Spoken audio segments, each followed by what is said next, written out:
I swear, after last week's live when we were talking about Popeye, I got a craving for spinach, guys. Damn, I mean, bro, you got spinach on the mind? That's crazy. spinach is good. I don't fucking blame you. Like I've kind No, of grown spinach up is good. eating spinach because I eat a lot of Mhm. when I was a kid I ate a lot of gimbap and my harmony would put spinach in there and it's so good. I was never a Ate a kid lot. who liked vegetables. I Yeah. don't go to my way to eat spinach, but when my mom put spinach on the damn plate, I'm like, all right, I'll eat it. I don't know why, but like Yes. I don't like a lot of vegetables. I don't like a lot of You know, vegetables for very specific reasons, but I love like leafy vegetables. Mm. Like Yeah, I you love know, spinach. I love like cabbage and lettuce. you know, you guys. I have a garden, right? And I always like to give people some of my crops, like fruits and vegetables and this and that. Now, one thing I noticed that a lot of people, the one vegetable that a lot of people don't seem to like, kale for whatever reason. I've mm, never had kale, funny enough. time out, guys. Time out, guys. I got a question. You guys eat seaweed? I do. Seaweed's I great. would. Yeah. Did you Yeah, forget seaweed's that I fucking. grew up in a? Did you forget that I grew up with a partial Asian household? There you go. Yeah, you're right. Yeah, nah, seaweed's fucking great. Nah, I remember a coworker put me onto that shit. Oh, it was really good. So, See. yeah. So, what are I your just need thoughts to on go get. kale, I just man? need to get more I, rice. That's what I need to go buy more. I can't put my thoughts on that because I never ate kale. I don't think the Oh, only okay. kale content I've consumed is from Dragon Ball Super. Gotcha. Like I've seen, look, two people in my life have flat out told me to my face, like when I was giving them a box full of vegetables and fruits, that they said, I don't like kale.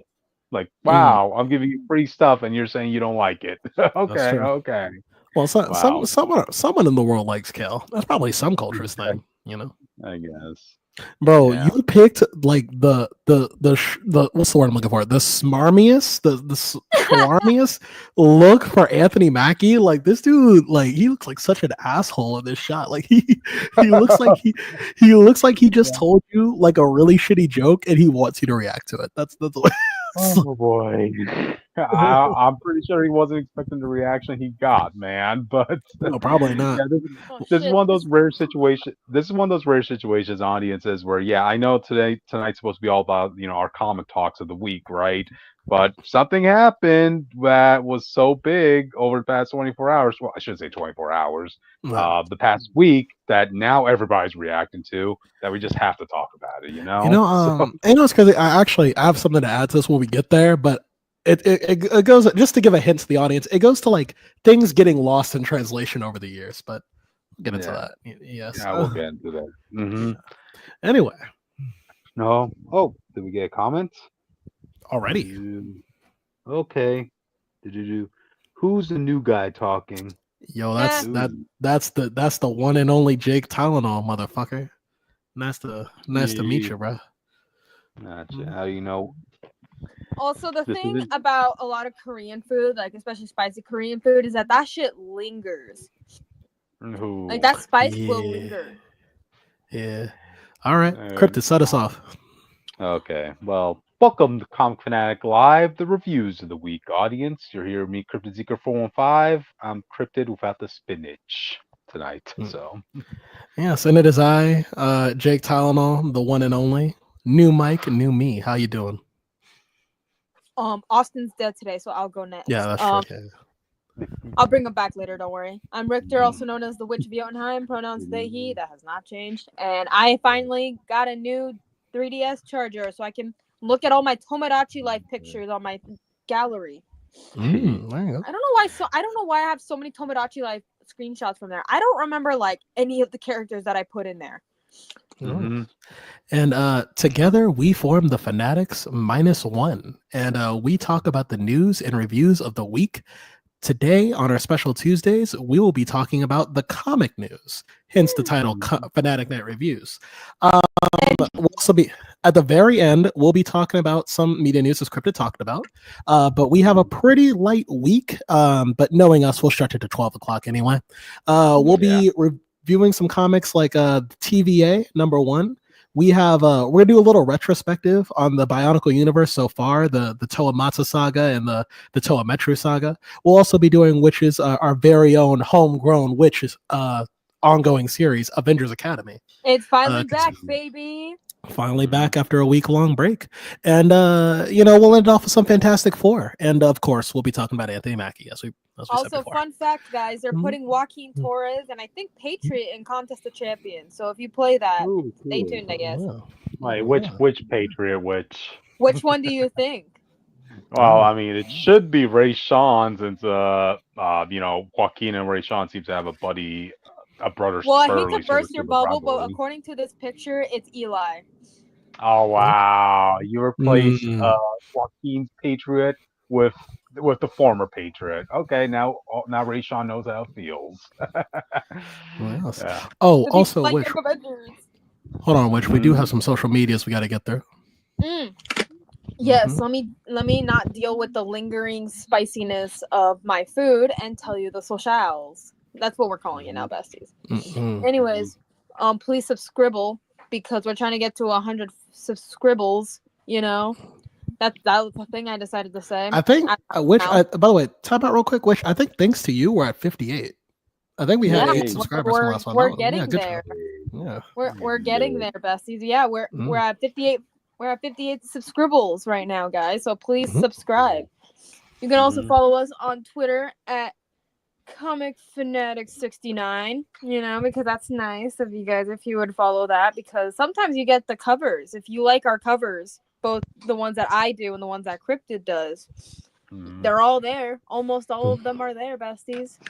Yeah, if you don't want to do that, I guess if you just want to follow me for my beautiful nasally voice, you could follow me on Twitter at Witch of Jotun with an E instead of a U, because why not?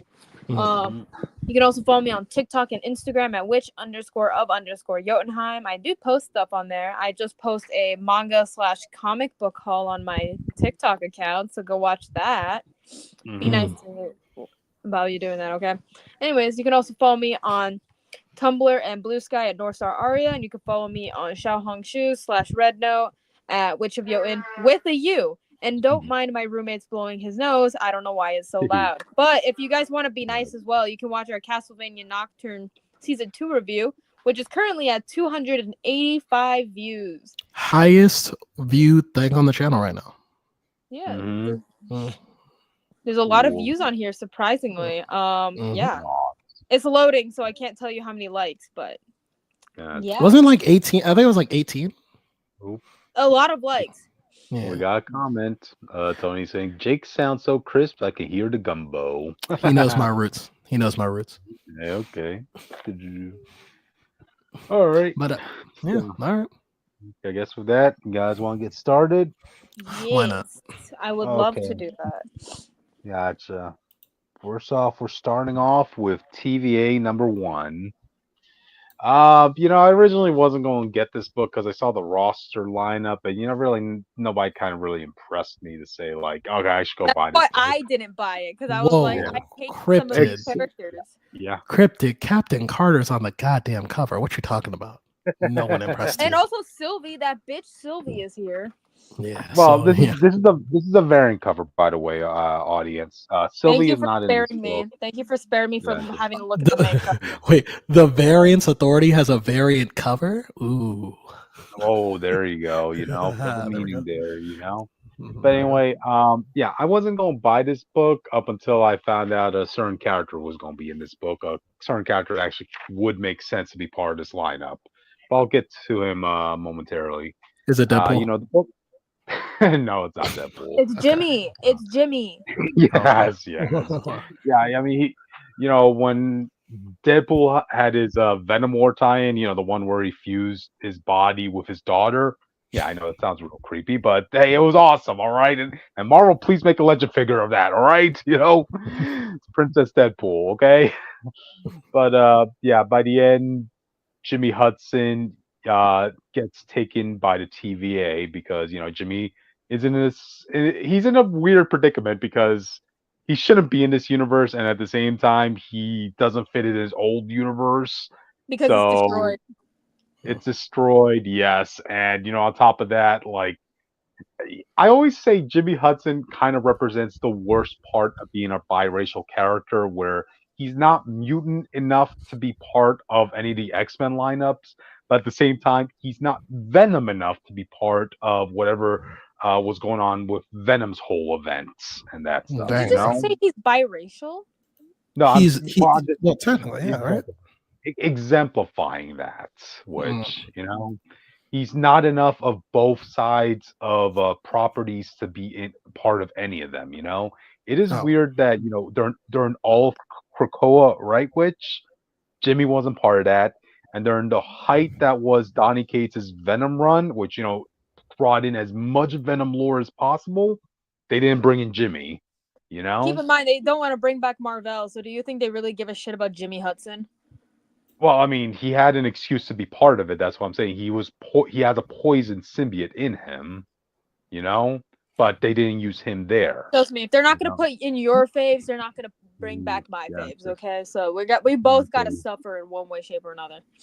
gotcha. Tony's saying I can't Ugh. wait for more Captain Carter in What If season 4. Well, we ain't getting that, man. So it's Yay! ridiculous. Everyone no, applaud in the well, comment section below. Mhm. yeah.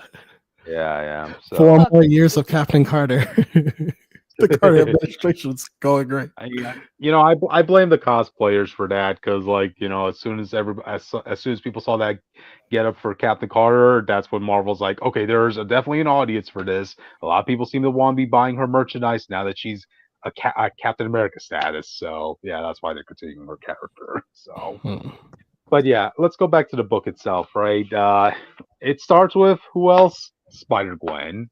She's making like a little advertising commercial for the TVA because apparently now she's teamed up with the TVA because she knows a little thing or two about bouncing between universes, this and that. And this is where I kind of got to add this. It seems like the TVA here is the exact one from the MCU. Like you see Hmm. Morbius here. You see that what's her name, the security guard, Yeah. the one who looks like Miss, Amanda I'm Waller. blanking on a oh lot no, of. I don't remember her. I thought you were talking about Miss Minutes for a second, but no. No, I know here. I Well, know who he's talking about. I just yeah. forgot Wait, her is name. there is there a Mr. Minutes on this team? There's No. not a Mr. Minutes, but Miss Minutes is in this book too. Okay, I'm She's looking at too the dude much. with the She's too top much hat. of a simp. She's too much of a simp to have on Yeah. this. I That's mean, true.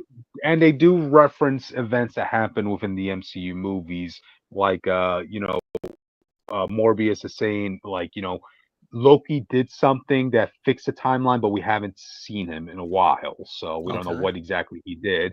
And you also seems do like see a yep, yeah, seems like yeah, Jake. dangerous territory. Seems like dangerous territory because like when the crossover event does happen in the movies, where's the 616 cast at? You know what I mean? Like, Mhm. They're not gonna put the um, 616 cast, unfortunately. that's what I'm Yeah. saying. But I'm like, don't make them canon. If it's like a movie multiverse versus a comic multiverse, don't make them canon. Uh, well, if you talk about infinite possibilities, Jake, you're not going to exactly put all those infinite possibilities in the span of a 4-hour movie. I So suppose. yeah. If that's a 4-hour movie, Jesus Well, well, Christ. I mean, between Doomsday and Secret Wars, it's going to Yeah. basically be one 4-hour movie in general. Yeah, y'all forget the Russo. If it's the Russo brothers directing, they were able to make a solid Avengers movie with like 26 different cast members and a new villain, and it all felt coherent in one film. Like that was Yep, they know what they're exactly. doing. So, Gotcha. So, I feel like when we do see the TVA again pop up in Secret Wars, like, they're not really going to mention this. I think this is just basically going to be a side journey. The TVA, they handle a whole bunch of stuff that we couldn't have possibly seen them handle before. And this is no. just one of them. Like, oh, and also you do see a portrait of Deadpool in the hallway. So, yeah, if you want to count that as a reference to what happened in Deadpool and Wolverine, there you go. So, you see Spider Gwen, she comes into the cafeteria, that room with all the pies. And that's where Yeah. she actually, yep, and that's where she actually meets Jimmy Hudson. And I gotta say, Jimmy Hudson, he kind of feels too chillaxed in this. Like, I think that's the most chill this man has been in years. yeah, which shouldn't be the case because out of all the trauma he's went through, I mean, you gotta keep in mind he had like a poison symbiote in his system that was messing with his memories. Nobody wants a poison in them, and that a poison is literally a symbiote to a symbiote, Mm. that's supposed to lobotomize both that symbiote and the host as well, basically, you know. But I guess they were able to get away with it because of the healing factor thing, or maybe because like he's a different sort of mutant from a different universe, you know. But regardless, this is when they get their assignment, and it turns out there's like this epidemic happening across a couple of universes where people are experiencing these panic attacks of sorts. And it's not just happening in one universe; it's spreading to a couple other ones. It's where they end up. It's where individuals are going to be getting blasted with their worst fears coming true. So it's pretty much up to this team to kind of, to stop it, to investigate the situation and stop it. Oh, and Captain Carter pops up here too, you Ugh. know, and Hey, so it's does me, Captain Carter. and so does what's his name, Ouroboros. I got his Ouroboros. name. Yeah. Yo, Obi Yeah. was funny. Nah, Obi's cool. He's my homie, bro. I love Obi. He's in this. So hey, if you guys like the TVA, that crew, I mean, you might want to pick this up. You know, it's just Mm. continuing their journey. You know, so all right, they get their briefing, but before they go, they have to recruit one more person, another variant. This one being, what's his name? Gambit. And He trying to this is make a not the name for Gambit. himself. Eh. This ain't the Channing Tatum Gambit. This is one who kind of went off the deep end because apparently in his universe, his rogue died, and that brought him to a really dark side. So dark that the TVA had to take him out. You know, so yeah, he's been holed up in their cell, and they basically like saying we're going to need your services. And hey, you ain't leaving this place, but if you help us with this assignment, we'll ensure that there's a kitchen for you here. Well, this had to Because have been hey, before it. This had to have been before Loki took the tree, because why would they have any business pruning somebody from the timeline post Loki? probably, man. Mm. You know, so Oh, all right. So anyway, this Gambit's like, okay. I mean, hey, you give a kitchen to a Cajun, and to also sweeten the deal, we'll put a no redhead sign in your kitchen. You know, so no redheads allowed to wait, touch your food. is that actually in the comic? I would like it if they did that. Oh, okay. No I'm about to say redhead. that would have been a crazy reference. That would have been so crazy. Yeah. Tony is saying if I lost Rogue, I would crash out too. How Yeah, about you dude. bag Lucy Chen first? How about that, huh? Stop worrying about Oh. Rogue. Mm, mm, mm, mm, mm. So, basically they go to this one universe in the carnival, and they try investigating the situation, and they end up getting a dose of their worst fears. Like with Gambit, he gets a zombified rogue being thrown at him. Like, God damn, you want to touch her now? you know? Spider Gwen, of all things, what ends up fearing her is all the spider people coming in to attack her. Like, whoa, okay, I won't guess that. Um, but yeah, Captain Carter, she has Nazis coming after her. So yeah, um, Wow. yep. I mean, pretty much all in all, they do manage to escape, but it's Spider Gwen who ends up making a detour to where the next victim apparently was, the one who was going to be experiencing all these panic attacks in this universe. And it turns out to be, guess what? Gwen Stacy. Mm. Audience, literally before we started going live, we were talking about how I wanted I wanted Marvel to come back, and then we ended up talking about like characters coming back and everything like that, and I'm just like, yeah. We get double the doses of Gwen in this. Actually, yeah, Spider Gwen, and then you have Gwen Stacy. I wanted to just say the line from Justice League, like, you won't let me live, you won't let me die. Gotcha. Our buddy Tony is saying, "Let me cook O'Brien." He's talking to me. He's talking to me. He's talking to me when he says Okay, okay, gotcha. But yeah, The issue was okay aside from that Gwen Stacy thing at the end. I mean, I'll still collect it just to follow up on Jimmy's adventures. The one thing I kind of really wish would have been a perfect opportunity, right? You guys know how much I like Ian Rogers. I think this kind of would have been the perfect spot to put him in, as opposed to what I have a ended up question for happening. you. I have a question. Yeah, Would you prefer Captain Carter or Ian Rogers in this book? I What do you think actually his would answer is kind of going to be? prefer. Well, I mean, I actually kind of would prefer both of them because you could have Oh had an wow. interaction between Ian, getting to know who Peggy was, like, one of the Oh love okay. interests of, his father, Okay. is trying to see what did his dad ever see in Peggy. Okay. And this also could have been a fun way to bring up to do something different with Ian because remember, Steve Rogers is the man out of time, right? Right. How poetic would it be if his son and be the one to work for time? Yeah. Okay. Yeah, I like that. You cooked there. You cooked a little bit there. Yeah, I mean, it basically writes itself. I mean, God knows, like he should. God dang it, like he technically should be dead at this point because now that he's ruler of Dimension Z, keep in mind a universe Where or a he realm ages. that speeds up time. Yeah, a Yeah. couple hours in our universe was about 12 years in Dimension Z. So I know even with Marvel's sliding time scale, 1 week should mean the death of Ian at that point. Yeah. I don't know. Oh, Yeah, I don't know how they're gonna write around that next time we see him. I'm like, if we see him again, but it'll be weird to know that they will have to say that one, he's immortal, and two, he's now older than his dad. yeah. I was like, Oh. yeah. Mm. But what can you say? I mean, yeah, that was it for this comic. So, alright then. I just Let's see didn't what like the the cast, so I Yeah. didn't read who it. who would you put in this? Which it has to be a variant, by the way. Let me think about this. Oh no, because he's dead. He was It- like killed by Lady It's a Death. variant. It could be anyone. It's a variant. Yeah, yeah. Okay. You Oh you no, could wait, literally no you could wait. literally Okay, make up a variant. specifically since I'm on my Marvel tirade right now. Marvel, but specifically from Earth X. Okay, you could have worked He's that like in. the Yeah, Messiah in this book, like in this universe. Like it would be funny if he was here.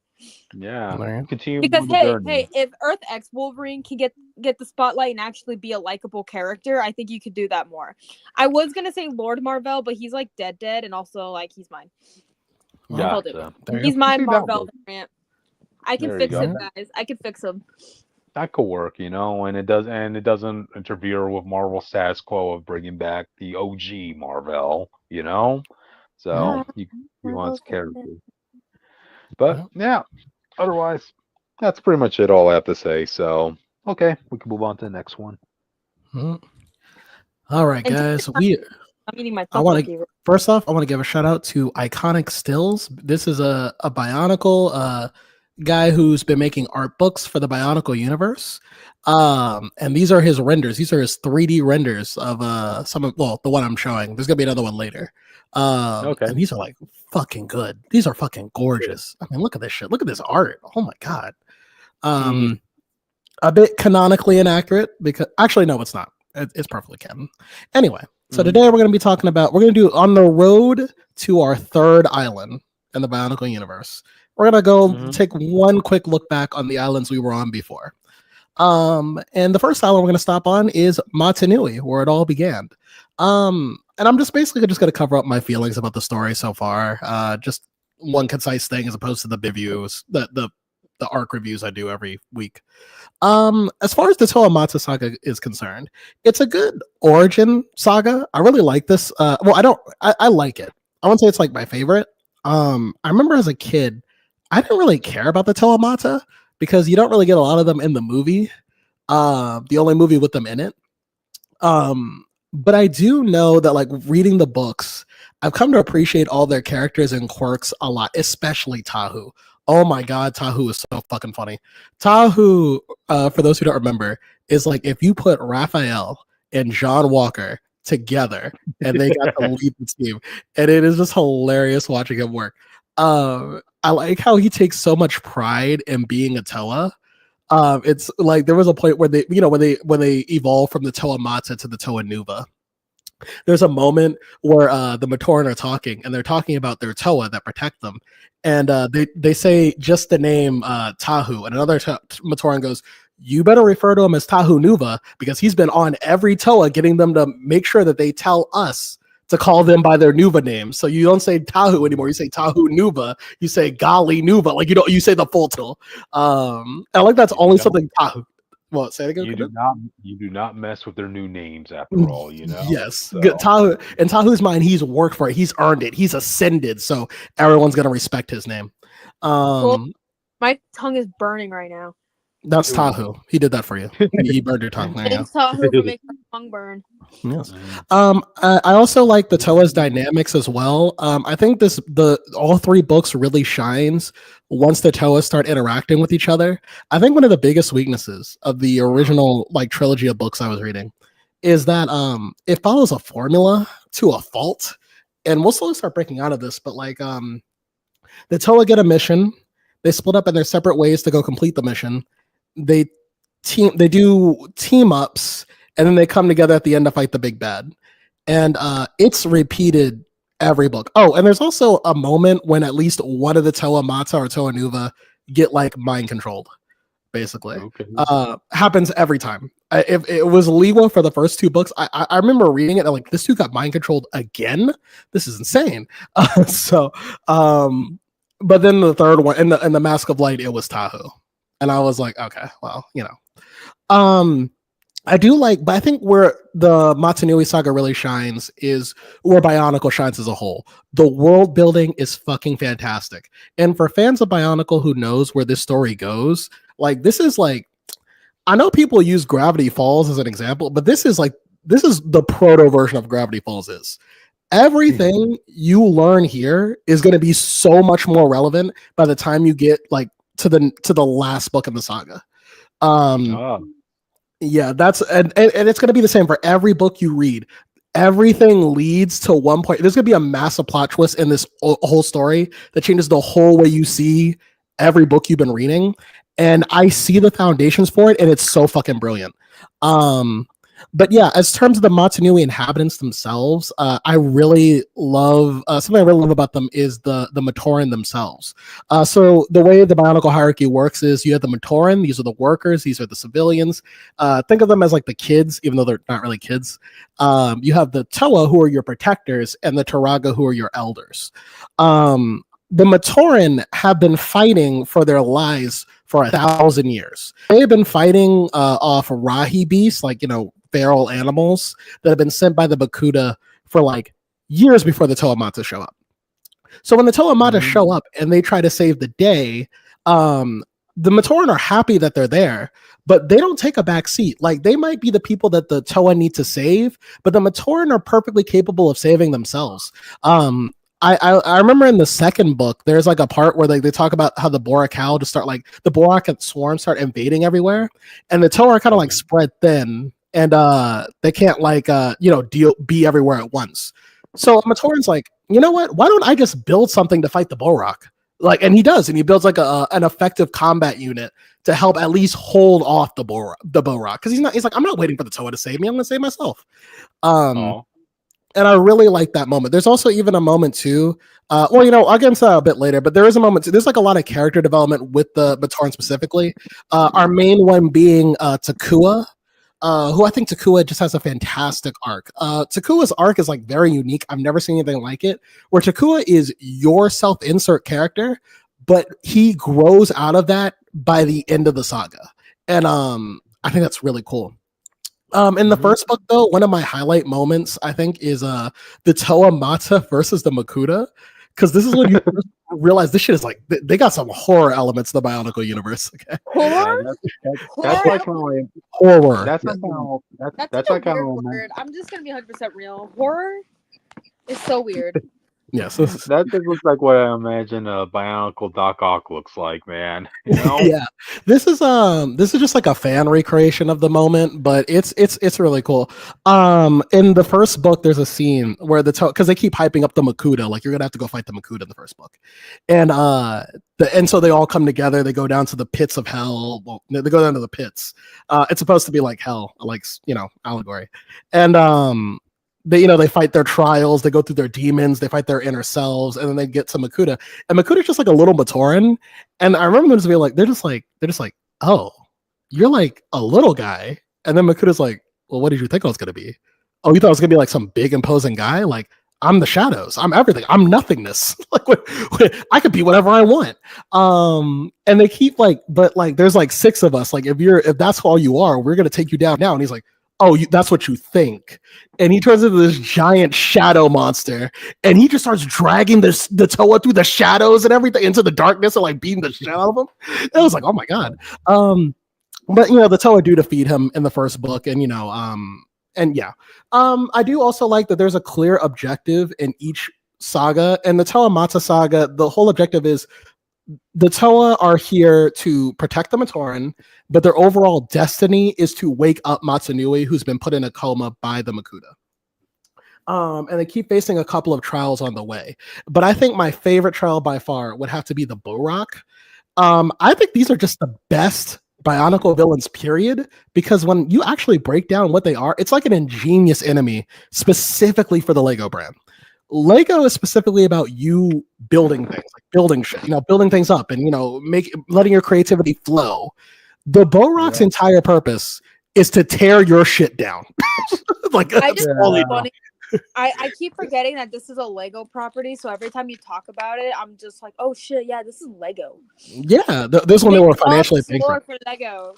Yes. So the Borak they were interested in that way. I like how you could tell the writer was like, you really just kind of want the Borak to just kind of kill everybody. But I think this is before Bionicle. I think I noticed this reading this. The longer the series goes on, the more the writer will test to see what he can get away with. Like we talked about it in the Toho Hordika saga. There's like a scene where he gets a Visorak to kill itself. But in the book version, they say, oh no, he's actually okay. He just jumped off a cliff, but he's still there. But he keeps doing this in the books where every so often he'll write a scene that implies death. But the Borak, I think was his first attempt. He couldn't have the Borak just go around slaughtering Matoran. So instead, he did something like different, where it was like, no, the Borak's purpose is they're gonna tear down your buildings, everything you worked so hard for the past 1,000 years. We destroy that shit. That's basically all. Okay, so the Borak are kind of like their version of the Psycho Rangers, right? No, that's what we're getting to in the current book. But I guess actually, technically, it's our first time we got so the Borak is a horde. They're like an army. And then you meet the Borakal. And these are like the Toa equivalent to the Borak. So like think of the Borak as anti-Matoran, like the evil Matoran. And the Borakal are evil Toa, basically. And they need to revive their version of like the Taragas, which I forgot what their names were, but the Borakal come in with a different set of energy. Up to this point, the Toa have struggled with shit, but they haven't they come together and they win in the end and everything. The Borakal come into the story and they don't stop beating the Toa. Every time the Toa try to fight them, they just lose. The Toa just flat out lose every time. And it's only because the Borakal think that the Toa are so pathetic, like, we don't really have to deal with you. We're just going to go back to our objective. It was the first. Now, keep in mind, the Toa are made. This is the only Toa team that was made to be heroes. They were born to be the heroes that be heroes. There is nothing else for them but heroism. But the Borakal beat them so many times. In the final battle, the Toa get to the point where they're like, okay, we just lose. We give up. Like they literally have a moment where even Tahu, the most prideful of them all, is like, there's nothing we can do. We can't beat these guys. We're just lost, basically. Yeah. They use the mask of time on all 6 of them. The mask that controls time, it controls the fabric of the universe. And they still can't beat the Borakal. Basically. Wow.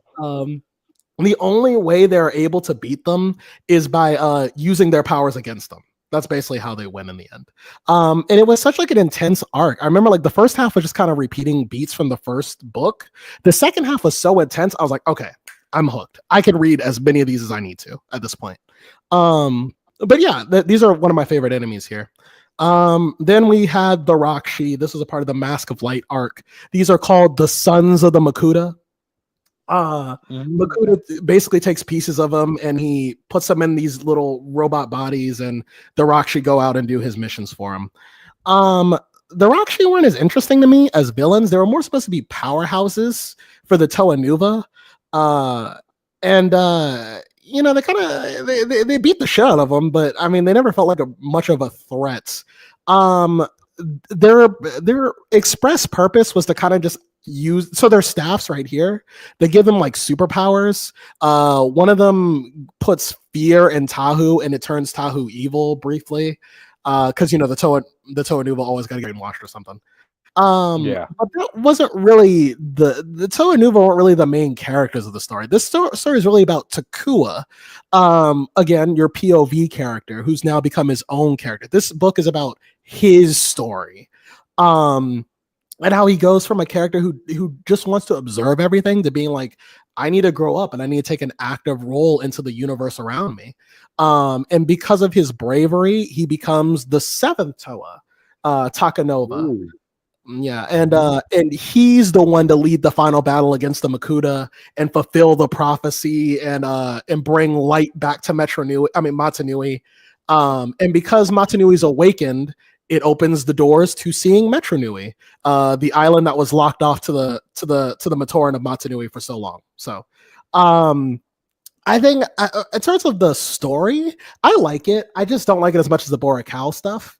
But I think unifying it all together, I think what I really like about the Toamata saga is just the character interactions, the world building, the Matoran spirit. I mean, these people, again, they've been oppressed for 1,000 years, but they're still fighting strong and enjoying what bits of life they have. I mean, life for them is scary. Like if you leave your village, you could not come back alive. But when they're in their villages, when they're together, they're enjoying the lives they have. They're happy, they're chilling, they're throwing parties when they can. Really nice vibe. Like I said, it's not, I think this is not my favorite island in the Toa universe out of the two, but it's an enjoyable start. Are you really discriminating against an island? Yes. It's also gonna lay into a theme that I just started noticing, that every island gets worse and worse. Oh, dang. Yeah, and there's a reason for that. I know the reason for it now that I'm reading it. Like I understand why they're doing that, but like every island, so like Matanui is like the island paradise. Without spoiling the far future, what we find out later is that Metru actually exists underneath Matanui. There's an island under an island, basically. Which sounds weird, but there's a reason for that.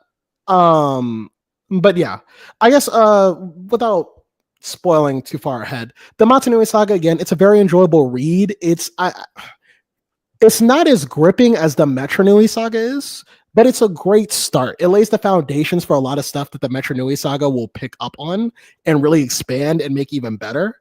And like I said, the characters are all enjoyable. I think just the weakest aspects is the formulaic nature of even the fights are formulaic to a degree. But everything, but the world building, the villains are interesting. The Toa are even cool. The Toa are cool to read about. But yeah, really enjoy it. Yeah. So yeah, next time we come back, we'll be going over my favorite island so far, the Metru saga. So there you go. Yeah. So yeah. Cool. Oh shit. Oh, wait, we'll go over it later. Gotcha. Sorry, I was burping there earlier. So, yeah. All right. Guess with that, we should move on to the next one. Yay, it's me. Anyways, hello. We're back in action, bestie, after a week-long break. That's Cryptid's vindication right there. Anyway, I'm talking about Jake, you ready for this? Yeah, I'm right here. I'm right here. Exactly. Anyways, I'm talking about Marvel Voices, Avengers Academy, issue 30, Administrative Irregularities. That's what it's called. Now, that took me a second to read. Anyways, So it starts off in space. Oh my god, shocker. Right, Jake? Shocker that we're in space right now. Shocker's a Spider-Man villain, which I know. Anyways, so we get some narration bubbles where it's Carol, like introducing herself. She's like, "My name is Carol Danvers. I'm Captain Marvel, and I'm in over my head." So she's flying, around Saturn's moon, Titan. If you know anything about that, then you're cool. So Carol's just flying around, and then she sees, we see like crazy little swivels of pink energy, maybe like erecting up a settlement or a sculpture or something, and we see a whole bunch of little figures, and Carol's like, well, I wonder what that is. That's, by the way, that's the site of the future Avengers Academy, just letting you know that. Anyways, so we see can you go to the first picture, please? Yeah. So we see a whole bunch of random people here. I think that's supposed to be Wong. I could be wrong. I don't know who the bald guy is, but I know it's not Charles. Fuck you, Charles. We got Spooderman here for some reason. I believe that's Emma. We got Jericho, Dr. Voodoo. We got Mr. Fantastic over here, Jake. How do you feel about Mr. Fantastic being here? You know I hate him, bro. Yeah, he couldn't help Marvel stay alive, which is like, what the fuck couldn't. wrong with Cryptid, a real smartest man alive, would have stopped Marvel from dying. I'm the same. Yeah, he would have broken into the Kree medical ward and got the stuff they needed to cure Marvel's cancer. It's true. Yeah. We got Shuri. Shuri wouldn't have failed him, just letting you know that. We got some young Avengers over here for some reason. Like, I don't like seeing Prodigy and Eli in the same space is so weird. Especially like this version of Prodigy with this version of Patriot. I think that's kind of funny. We got Tommy, which finally can we let him do like demiurge stuff as well, because like he is really powerful too, and it's underrated. Okay, it's underestimated.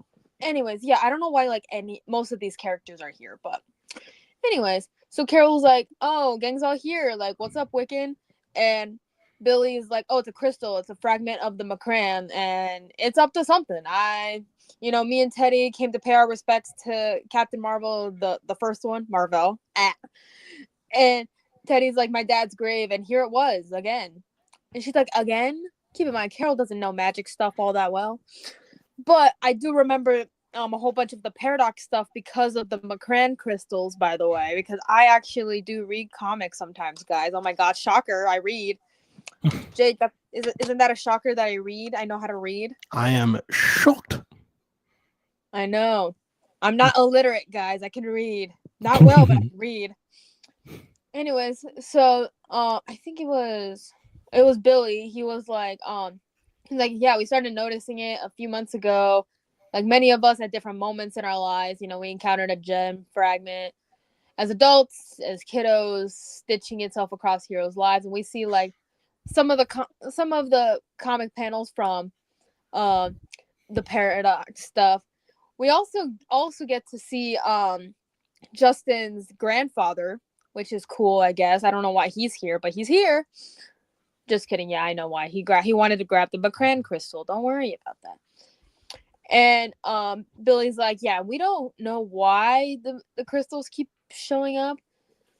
And then he's like, and there's something else. Like, there's a woman, a beautiful with scar markings on her face, a cabaret performer sometimes, which I remember from the War Scroll comic where Nick Robles did the art. I remember seeing her there. I'm not delusional, okay? I read Empire. I read all this shit, okay? Like, if it has Billy and Teddy in it, not like I might read it.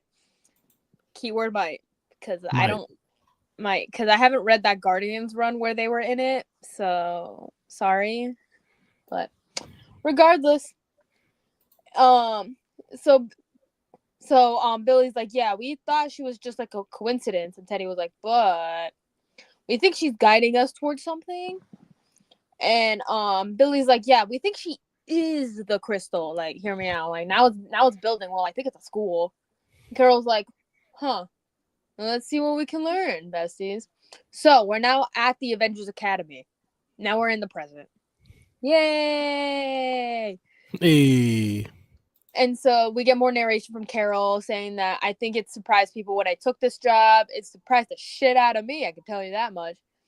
So I wanted to send this picture, but I ended up not doing it because I knew that I was just gonna gush over this panel for like 20 minutes. But so we see Carol, it's wintertime, she's in a jacket, and she is at Marvel's grave because, why not? Why not have Marvel's grave at your school? Why not? He's iconic. I love him. And she's like, she pats the grave, being like, wish me luck, Marv. It's so weird when we actually like call him like either by Mar or Marv, because it's like his, I don't know, it just feels weird not saying his full name, I don't know, something with the dash in there makes it weird. So we get more narration being like, I love them, but I've never been exactly a kid person. And so we cut over to a class where Hazmat is talking about how gamma rays work, which I think it would have been funny if Sasquatch was here, but he's a little bit busy in space. So, Carol could have brought him down. I don't fucking know. Don't judge me, Jake. I know you're judging me. I judge everybody. Exactly. So we see Normie being like, how does that cause big green monsters? And Hazmat's like, hey kid, shut the fuck up. She doesn't say that exactly, but she says like, hey kid, shut up, And Carol's like, I guess I'm not the only one, lol. And so she watches Metal teach a PE class with Escapade, Bloodline, and Kid Juggernaut, aka Sheila, Brielle, and Justin, my babies. And so like Sheila's like, hey, no fair, no superpowers. And Metal's like, you also have superpowers. Like you can use them. And she's like, sick. And guess what? She runs past Justin, and he's like, hey. And she's like, eat your own dang dust, Justin, which I love their dynamic in this book. I just think they have a really cute dynamic. I just wanted to say that so that it's out there in the universe. Jake, you heard that, right? I heard. I love. Wait, are we still in the first picture, or do you want me to go to the second one? Yeah, for right now we're still technically on the first picture, but we're at the school right now. Okay, keep going. Yeah. I'll let you know when to change it. Okay, I don't even remember. All right. I'm just making sure. I'm making sure.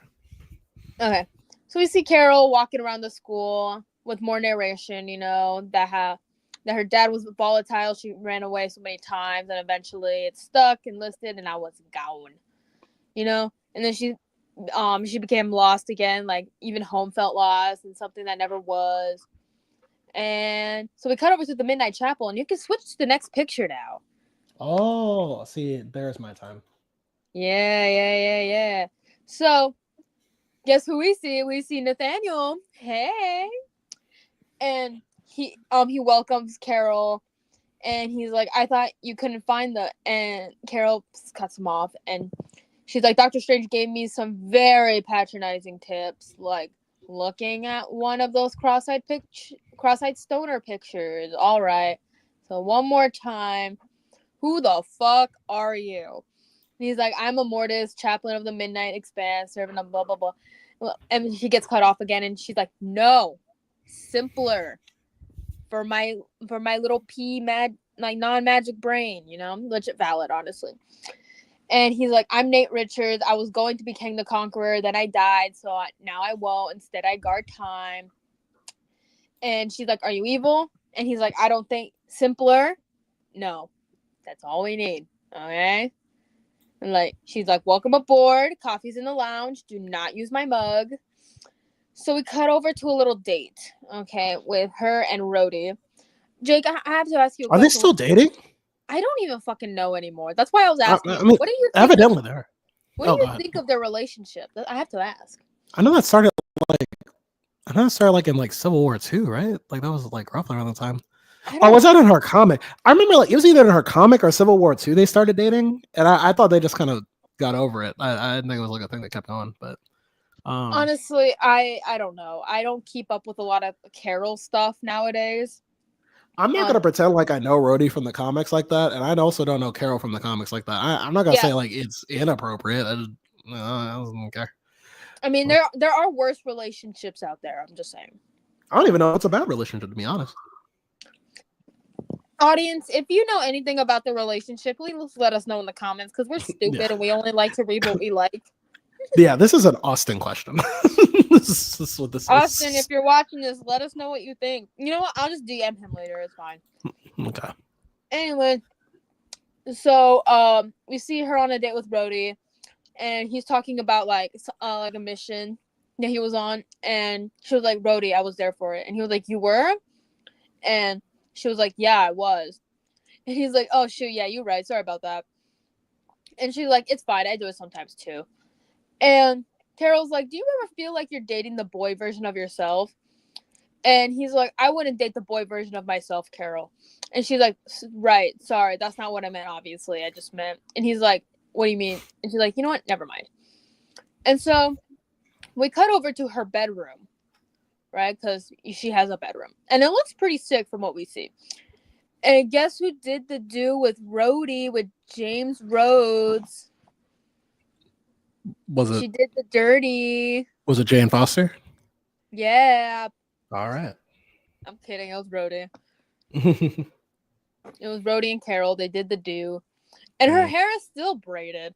It just went, yeah. I was like, okay, you must have braided your hair either before or after. Or maybe during.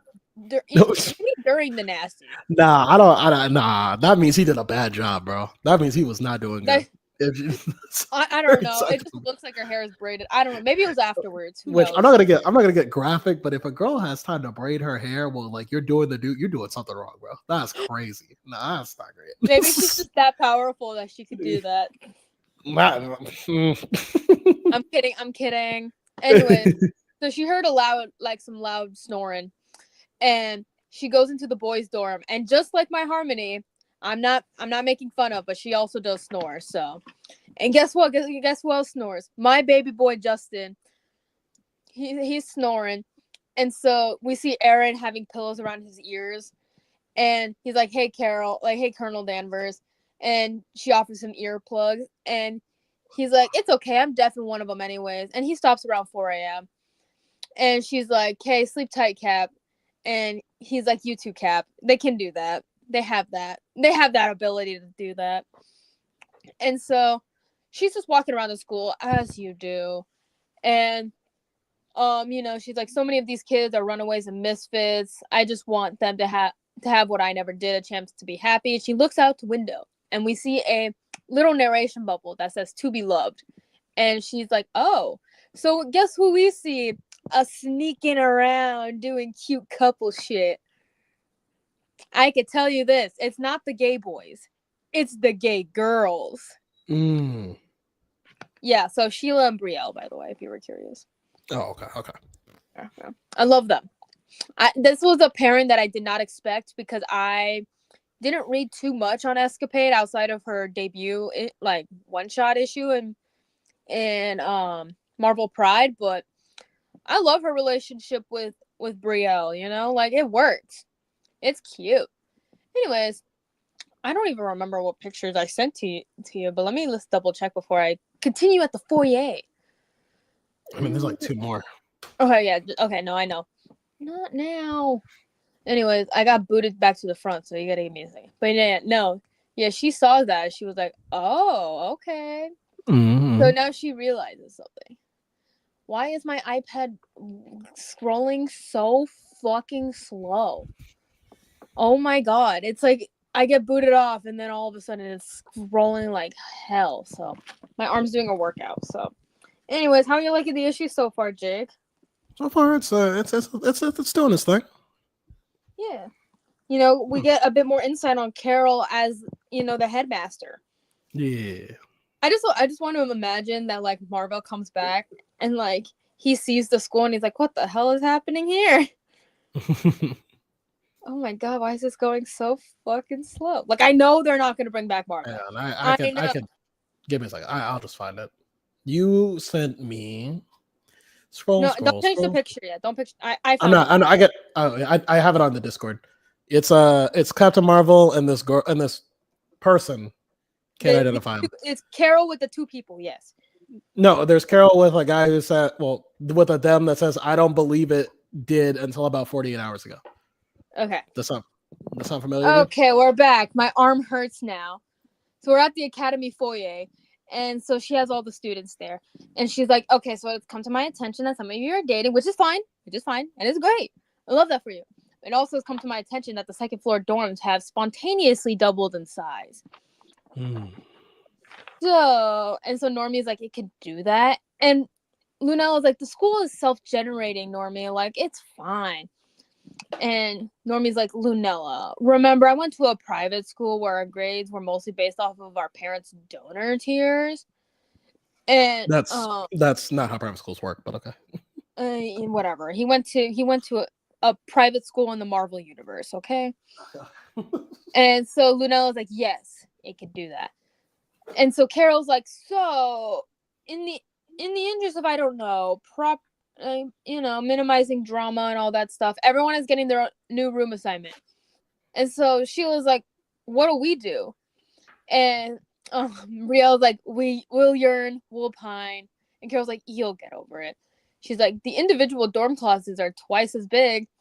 And I didn't really realize this until actually going through this, but we see Aaron and Justin looking at each other while the girlies are having their little conversation, which is very interesting. I guess less honk shoeing for Aaron to listen to at 3 a.m. Yeah, please, internet, work with me. I gotta get through this book, and then you can crash out on me, okay? Anyways, so Brielle's like, you'll get over it. And Sheila's like, hey. And Brielle's like, sorry, Sheila, but my leathers need to breathe. Because she wears a lot of leathers, okay? Okay. But hey, they're just gonna sneak into each other's rooms anyways, you know? Like, I'm just saying, just go into each other's rooms. It's not gonna be that bad. Just be like, knock, knock, knock, you know? Even though Justin likes to go to sleep at like 8 p.m., which is like, Jesus Christ. That's a good boy move. Anyways, so Lunella's like, can I still sleep in my hammock? And Normie's like, can I still haunt the clock tower? And Carol's like, I'm trying to see which fights I can win here. And they're like, yes, score! You could still be my weirdo. And you could still be my insular creep. I don't know how the fuck you pronounce that word, but... And they high-five each other, and, they're like, score! And we get more narration bubbles from Carol being like, I've done military regiment. I don't want that for them. Like, they should be kids. But sometimes you need to guide with a firmer hand. So we cut to the greenhouse where she goes in and she finds Blackheart, also known as Gabriel. And she's like, you missed class again today, Blackheart. And he's like, oh, you can switch to the next. You have a picture. Yeah, but so you have a picture for this, yeah. Yeah, send the picture. Anyways, and so he's like, you're kidding. And she's like, we had a deal, like sanctuary for school purposes, okay? I didn't know this school had a greenhouse. And he was like, I didn't believe it did until about 48 hours ago. And, he's just smelling the roses because apparently, according to a couple people, he smells like roses. Which I just think it's funny how he went from twunk to twink in the span of like a couple panels, which is kind of funny, like a few issues back, if you remember. Yeah. So, I don't know why the scrolling is so bad. Anyways, so Carol's like, new students, new, and before she finishes, Gabriel's like, monsters. And she's like, we're more than that, than how we start. And he's like, please don't talk to me like I'm one of them, or like you are. Like, we both know better. And he's like, which of us do you think has killed more people, Colonel Danvers? Should we check? Hell keeps excellent records. Somewhere every drop of our blood-soaked hands has been counted. How many times has Carol killed someone? Like, canonically. Do you know? Well, how many times has who killed somebody? Carol. I would never be able to quantify that. It's been that over. She's killed a lot of people, but I'm not recalling even like. You know what? Maybe later. We'll Google I'd have an easier time saying that in the MCU than I would in the comics. That's too much history. Yeah, you're telling me that she has like almost like over 60 years of history, like over. So I don't blame you. Anyways, so she goes to like put her hand on his shoulder, and he's like, "Stay away from me," and like throws her back into like a pile of like plants, and he apologizes for that and tells her not to mind the please mind the thorns. And she's like, it's okay, I've got tough skin. Like, do you? And he offers a hand to help her up, and she's like, ever heard of ice cream, Gabriel? And he's like, I have known pleasures so vile and exquisite that. She's like, yeah, ice cream. And he's like, no. And she's like, let me get the kids. So they go to the ice cream shop across the street from the New York part of the school, which is like, and he's like trying to figure out like what to get. And he's like, I shall have the tiger's tail. And Lunella's like, it's not made of tiger, babe. You know, she says Gabe, not babe. Well, both works in as well. And he's like, curses. She's like, yeah, it's orange sherbet and licorice. And he's like, yeah, I'll take it anyways. And so Carol starts talking to the lady who works at it. And she's like, oh, you're the lady who runs the school across the street. So, you know, they introduce herself. Carol, Jara, you know, she has a nice grip and everything like that. And Jara's like, let's just say the ancient Norse theme isn't cultural appropriation. Got off the carousel a few Ragnaroks back. Needed a break. A home. I mean, fair enough. And so Jara like congrats Carol for the kids, because you know they're great kids. And she's like, yep, they are. And so we just see Normie, Rascal, his symbiote, by the way, Lunella and Gabriel. They're just eating ice cream, and Lunella does not like tiger's tail, apparently. I mean, like, valid. I mean, I love tiger's blood when it comes to the snow cones. Oh my god, tiger's blood snowballs. Ooh, else, I wish I lived in a place that had snow, because I would have done that. Listen, go to New Orleans. We make the best snowballs over here. But I need to get my ID renewed so I can fly domestically.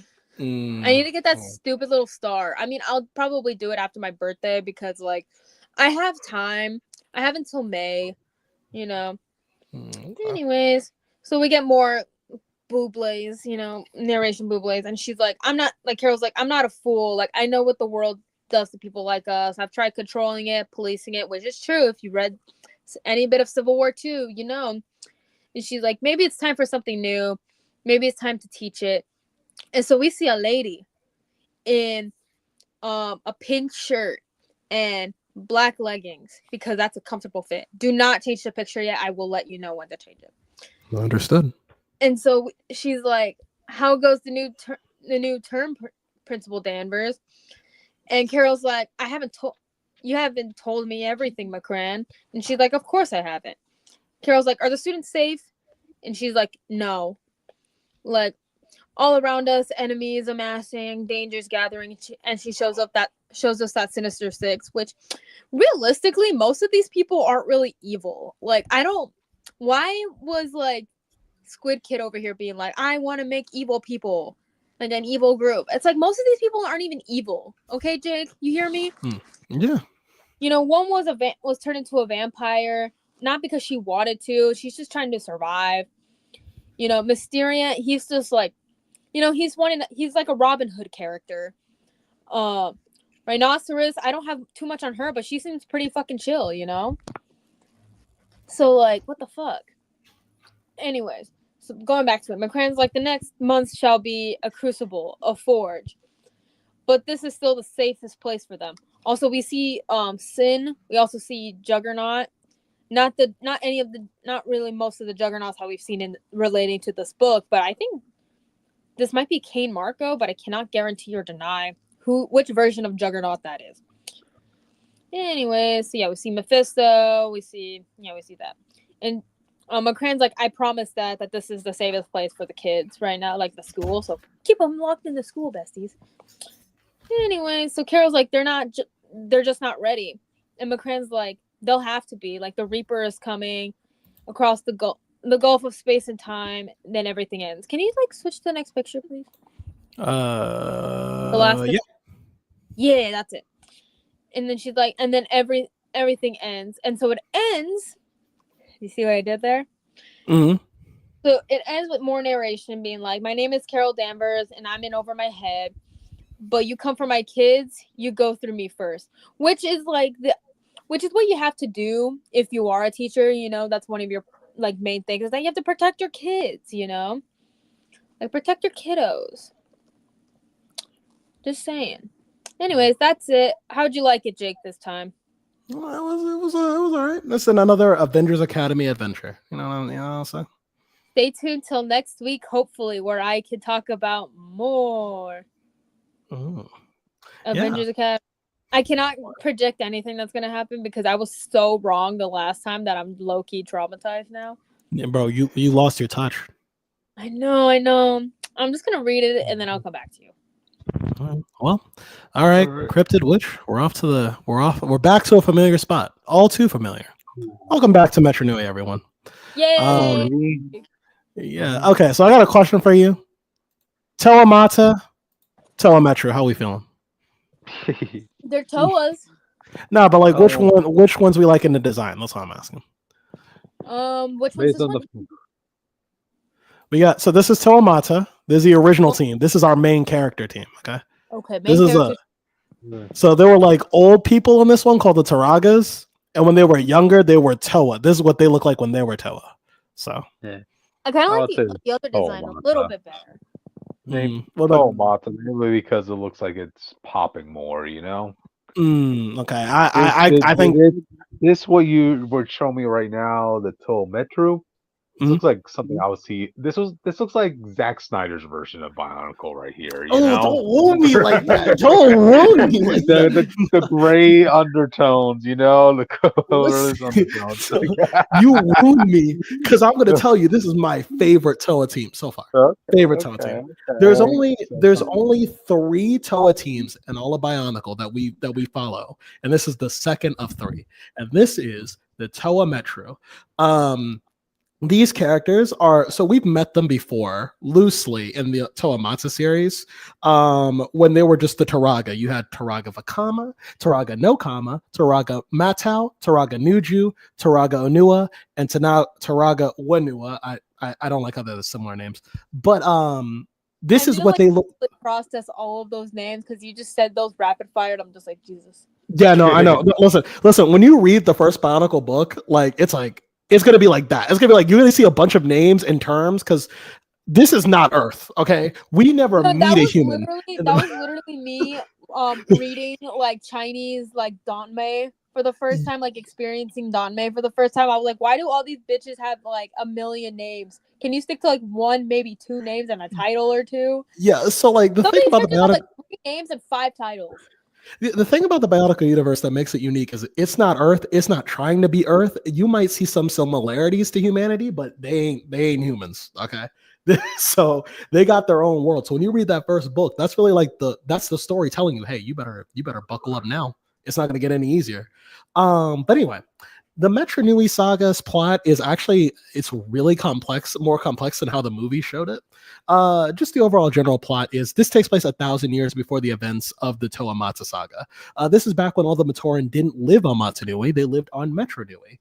And this is the story of the rise of Makuta, the legend of the Great Rescue.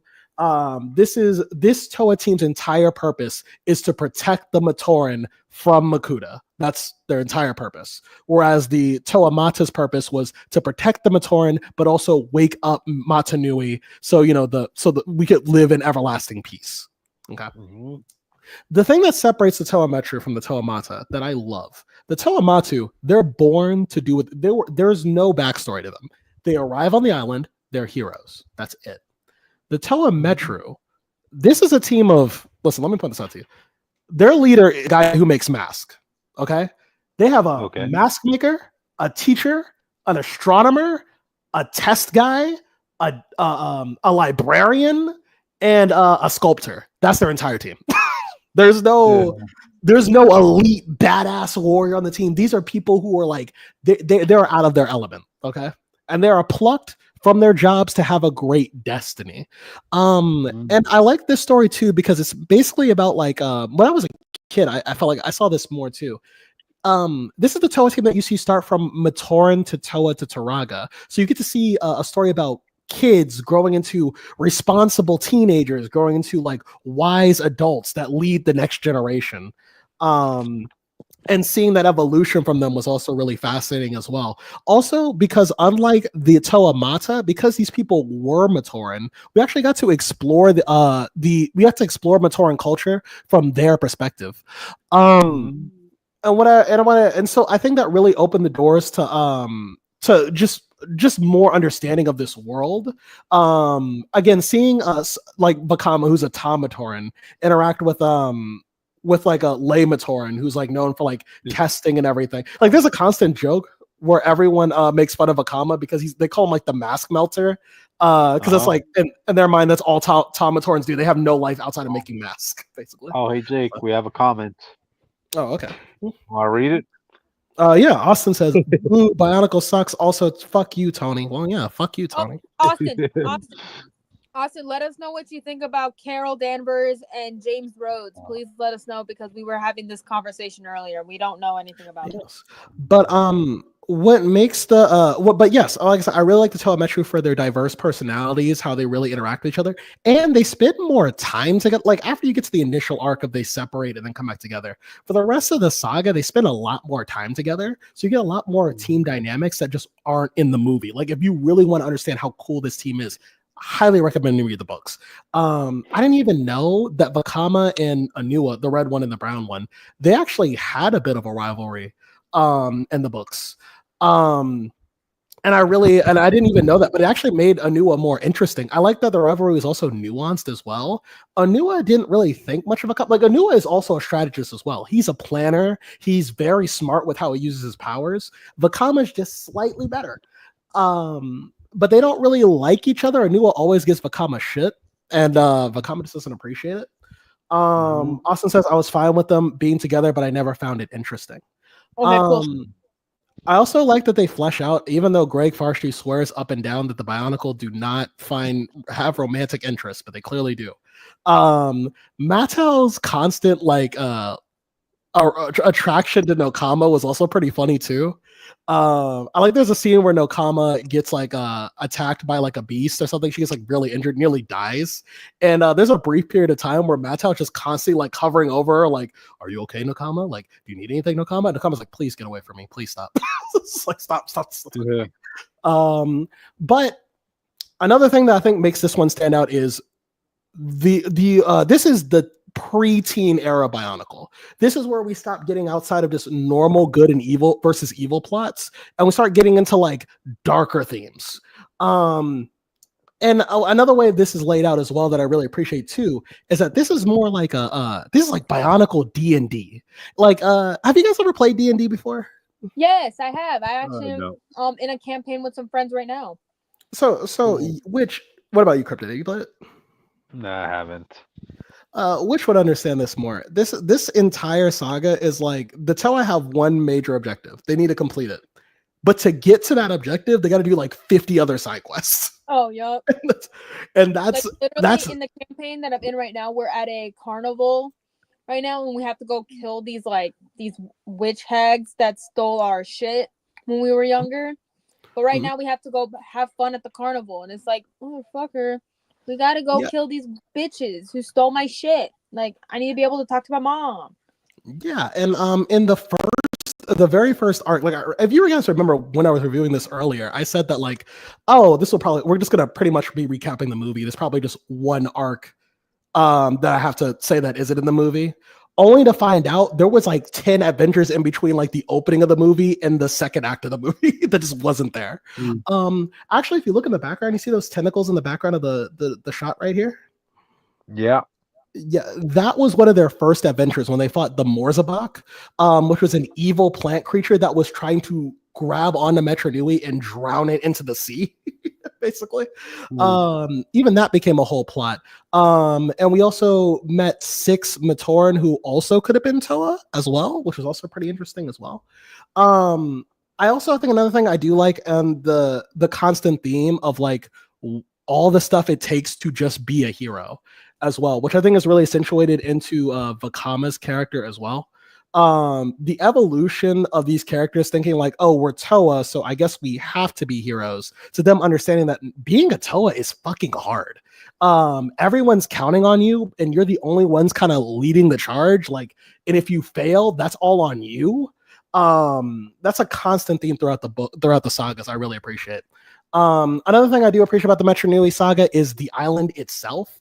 Matanui is like an island, like, I don't know how to explain it. It's like, I know the word I'm looking for. It's like a tropical jungle kind of vibe, you know, like those damn, I wish I was better at geography. But it's low tech. Everything is made from nature. Everything's made from, like, you know, basically like villages coming together. It's kind of community. like the punk the sub styles from like solar punk and stuff like that. Does that make sense? No, I would say they're more like community oriented, basically. Like what you see is what you get. Like in you know what I'm talking about, right? You know what like solar punk is and all that other stuff. Like I know it's like cyberpunk, but like with nature. Oh, maybe that's a good example. I don't remember the exact term that you're trying to describe, but it sounds similar to solar punk, so that's what I'm going for. Well, the reason Matanui was the way it was because the island, not the person, was because it was based off of like another culture, which was an interesting story in and of itself, but I just don't remember the key details, so I'm not going to butcher it. Metru Nui is a technological marvel. I remember as a kid watching the movie, I was so wowed. It was my first time seeing stuff like this, but I was so wowed by all the different moving parts of Metru Nui and how they all fit together that it actually inspired me to make my own planets and my stories and my own type of worlds as well. I like how everything kind of connects to each other, like in some way. Like Lay Metru, for instance, they're the ones who make the tubes, these like little tubes that you can take, that you just jump in and you can slingshot yourself across the island at like super speed, basically, as opposed to just walking around, which is like one of those things that, like, I was like, that's really cool. I like also damn, I always forget this one. I like Wanua's home as well. Under his place is like where they house all the Rahi beast, which also another thing this arc does well. The setup for it being a prequel, it's so fucking good because it recontextualizes things that like you weren't thinking about.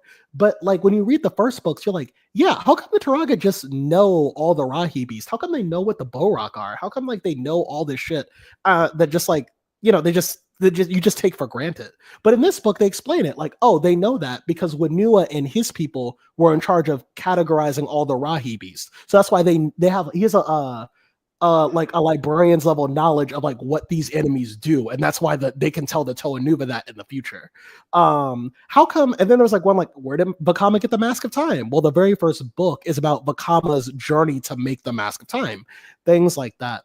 What's protodermis? There's a book explaining how protodermis works and why the Toa Nuva, why it helped the Toa Nuva, but it would kill anybody else. Because very early on in the first book, they warn you like, if you touch protodermis, you could die. But for the Toa Nuva, it gave them powers. Things like that. And there's just so many other small details as well that just great setup for the future. We also get another thing I like that the Toa Metru saga does really well is it has more interesting like villain types. I mean, at one point the Toa even fight a fucking kaiju.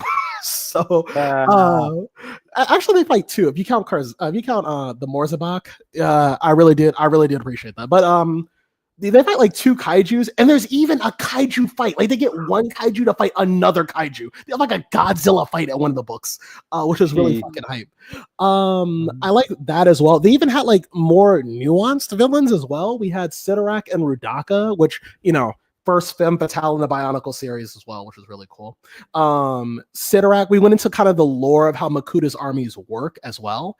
We also introduced a new faction, which I kind of took for granted, but especially reading the book I am now, they're really kind of important now.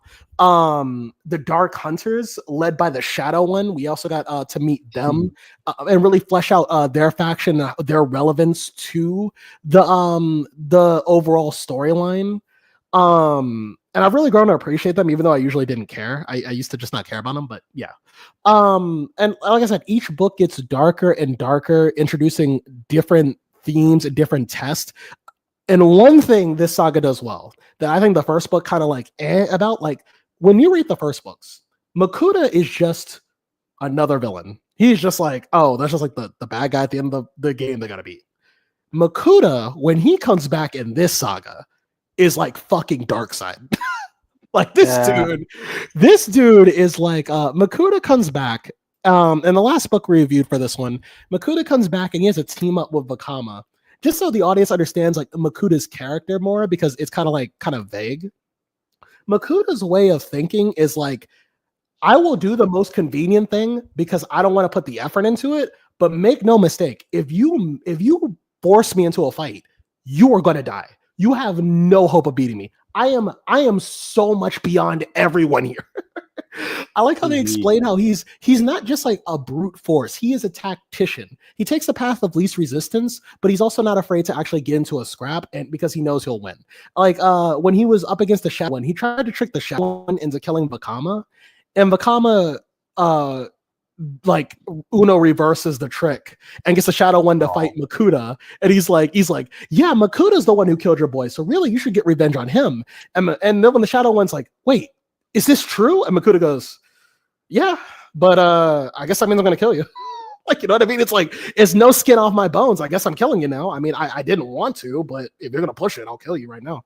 And he does. Like he fights the Shadow One and he beats him and a time controlling monster as well. We also get an expansion of his powers and abilities, which makes him even more of a threat. I read them off in an earlier review we did as well. But you really get the sense that Makuta is a larger than life threat, and it's only by the grace of God that the Toaduva were able to beat him the first time. But yeah, I think the Metru Nui saga is like one of those legend. Like, it's really the story of the Great Rescue, and it was a legendary rescue. I gotta say. Um, Oh, the last thing I did want to bring up is also character development as well, which I think this does a lot better than the older books. In the older books, the main story was that the Telemata need to learn that even if they don't like it, they need to work together. The Telemetru learn, well, a myriad of things. So one, again, what it takes to be a hero. Another lesson they learn is like how to stay true to themselves even when things seem hopeless. And in Vakama's case, he learns the burden of being a leader, and what it takes to really like trust in people and have them trust in you. And like I said, these are lessons that are like highly relatable to the target audience. I remember even like as a kid, for me, Vakama really spoke to me because of the stuff he was going through. And in the books, well, I do have my problems with the way it's written. Vakama was like highly relatable. In terms of what his arc and like how he was frustrated with the way things were going, how he feels unworthy of the stuff he was going through. But how he learns that even if that's the case, he will do it anyway because that's what he wants to do. Yeah. But yeah, I feel like the Metru Nui saga was again my favorite saga so far. Lore expansive, character rich, and I really hope the next saga can live up to it because that's the saga I really wanted to read. So yeah, all in all, between the two islands, Metru Nui wins by far, but Matanui was a good fun ride. So yeah. But anyway, that was my retrospective. Next time we come back, we will be off to the next island and we will learn a fun Matoran word. So, Yeah. Gotta expand your vocabulary, even the offensive ones, you know. So, all right, then. I guess with that, let's move on, guys. So to the next book. Now we're talking about Fantastic Four number 28. So yeah, the continuation of Doom's no, not Doom. Reed Richards' ever expanding quest to understand magic, you know? So yeah, he's kind of feeling like he has to bear a lot of responsibility in this case because, you know, Doctor Doom being Sorcerer Supreme right now and having locked himself up in his own country, Reed's suspecting he's planning something big, so he's just like, you know, nonstop working, nonstop studying, like to kind of prepare himself, and you know, even trying to find a way to penetrate Latveria because, again, so he knows Doom long enough to know something big is about to happen. Of course, you know he's kind of exhausting himself, and that's when Susan comes in, and you know, kind of, you know, she Hello. knows Reed is. What was that, witch? I said hello. I'm back. Oh, okay. Hi, Witch. Yeah, we're talking about Fantastic 428 right now. Cool. So yeah, like soon realizes, how exhausting and time consuming Rhea is really putting into all this. So she makes a suggestion, right? Why don't they go to Dan Whitman, the Black Knight? Because before he became, encased in that ebony sword and all the mysticism and that stuff, he actually had a master's degree in physics. So, hey, he's a scientist who went on to delve into magic. So, if anybody can help Reed in the situation, it will be him. So, that's where they go. They find him. And a couple of status quo changes ended up happening with Black Knight. For one, he actually melted his sword. I'm like, what? That's kind of a big deal. The ebony sword. He didn't just melt that; he also melted down the ebony crown and the ebony chalice. I didn't know those two items were a thing, but he just randomly decided, I'm going to melt them down, and I'm going to be making a throne out of them. Huh? Good. Oh, Of all things to melt them into, you decide to make a fancy chair. Okay, I guess. But anyway, this is where Reed's just like coming up to him with some of asking for some advice.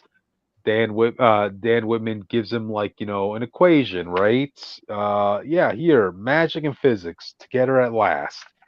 Reed looks at that saying, "Hey, this is just gibberish. Come on, you trying to punk me, dude, or something like that?" But yeah, eventually Dan does help them out in their little predicament with Doom, and then he suggests that they find this one sword that can literally penetrate anything. It's called the Fated Blade. It's so sharp it can actually cut through time. You get cut by this, it ain't gonna ever heal. So I'm like, oh damn. Okay, you're talking about a really powerful blade here. Unfortunately, it's been lost in history though. But hey, time traveling's a thing with magic, so they ended up time traveling to the last known location of the sword, which was during World War II. of And course. in order to blend in, Dan Whitman has Reed and Sue possess the body of two male soldiers. Yeah, a little 1987 from Wonder Woman situation going on here. Please don't make out, you two. So You don't want so to yeah. get dishonorably discharged. Well, the night is still young. And they still see each other as each other, not the soldiers. So yeah. So, to make a long story short, through some investigation, and Reed was able actually to make a fancy dancy metal detector that detects magical artifacts too. So yeah, all that studying paid off, and they ended up finding the ebony blade. Sorry, the faded blade, only to find out that it was actually Doctor Doom who's possessing Dan Whitman right now. Of Yeah. course. Yep. Doctor Doom, like this is part of Doctor Doom's plan. He wanted to make sure that he didn't want any X factors to be intruding in his plan, and the Fated Sword just happened to be one of those things that could have royally screwed him. So he thought, what better way to kill two birds with one stone than to have Reed Richards be the one to do the work for him? Mm. Mm. And Damn it, Reed. yeah, You're supposed to be the yeah. smartest guy alive, and you couldn't figure this out. Well, he is a fraud. Right. Lunella said And herself. oh, where's Lunella in this witch? Maybe she's Where is because she? at the fucking academy because Carol doesn't want her to get hurt. Have you ever In thought about all these events, she's never in these events. But Reed is having to test himself time and time again, which she's at the yeah. fucking school right now, so that And it doesn't Carol matter. let her leave. It doesn't matter, dude. There's a big Does event matter, happening that's because gonna Carol- involve the whole world. When you Like get the call all hands on deck. when the All call hands to on deck. avenge the world, when the call to avenge the world is out there, you need to be on the front lines. I don't care if you're 10. No. I don't care if Yeah. you're Yeah, I don't 100. see Yeah, Bailey. you know, I don't see That's wait, true. Bailey here wait, That's fighting true. for Nah, Zeus. you got you there. which. When it came to the original Avengers Academy, right during the Fear Itself event, How about you those continue students with the had to book fight. instead of let's arguing. Let's not Yeah, argue. yeah. I'm just saying. I'm just saying. Like you I'm brought up trying to figure out Lunella, how I to draw. didn't. Can you finish, please? I'm trying to want to draw a little bit. Gotcha. Gotcha. But anyway, so Doom gets the blade and renames it the Doom Blade. Of course you do. Yeah, he has to put his logo on everything, you know. So, all He puts right. trademark on the I can blade. appreciate branding. Okay, I can appreciate some good Oh branding. boy. Yep. So he encases both Reed and Sue in the magic bubble. Yeah, now that he sorts the Supreme, he has apparently Sue's invisible shield can't take on magic either. So yeah, they're about to be crushed to death until Reed realizes like that little note that Dan Whitman gave him earlier, the one that looked like scribblish. Yeah, it turns out that was Dan Whitman subliminally making like a note for a spell for Reed to decipher in the form of equations, you know? And luckily, since Reed has been bulking himself up with some magic spells, he was able to decipher that and he was able to teleport away with Sue, you know? I know Doom looked at that and was like, "What the fuck?" Like, wait, what? How do you do that?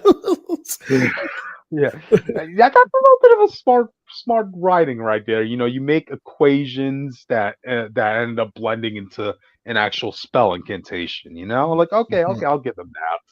You know, so Sometimes all you right, gotta but punk your enemies in the best way you know hmm how. hmm yep. Doom's last words are like, "This is the best you can manage, Reed Richards. I leave you alone for half a year, and in all that time, all you learn is how to run like a cat, like a wounded dog." Ugh. But next time we see Reed and Sue, they get back to Earth, but unfortunately, I guess they jump forward to time a bit to where, yeah, they're now in the midst of the event. Doom has fully taken over the world. You know. I bet they come So back and they're like, "What the fuck happened here?" Mm. yep, Manhattan has all of Doom's faces all over the screens and that stuff, you know? I I told you guys this earlier, but I saw a tweet where it's like, "This is why you should pledge your allegiance to Doom and move to Latveria." And they gave off like stuff that I would like, and I was like, "I'll consider it on a I will couple never, conditions." I yeah, said I a will couple never conditions. I do. never named those conditions, and no one's ever asked me. Gotcha. So I guess I'm not I, leaving. I would never join Latveria. That's my answer to that What open if you got invitation. what if you got an unlimited garden filled with everything you've ever wanted to make? Never, Never. never, because I'm already doing that in this great country, which, Great Mm. so yeah, man. I'm already living my American dream. Not if Anthony Mackie has anything to say about it. We'll get Oh to boy, that later. we'll get to that. So anyway, so yeah, good issue. It's leading up to One World Under Doom. So all right, yeah, you guys can pick it up if you're looking to collect all the tie-ins to One World Under Doom. So yeah, yeah. Who's Next issue looks like we get the cover for the next issue.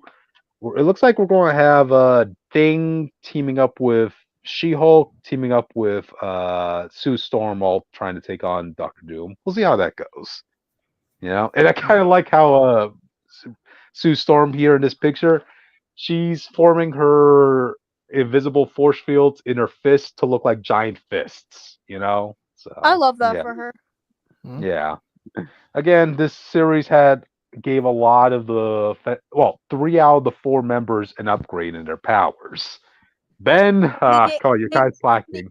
and they gave Johnny Storm a weird mustache. Yeah, and he can also shadow clone himself. Oh, fire clone himself too. Okay, Bobby can make ice clones of himself. He ain't special.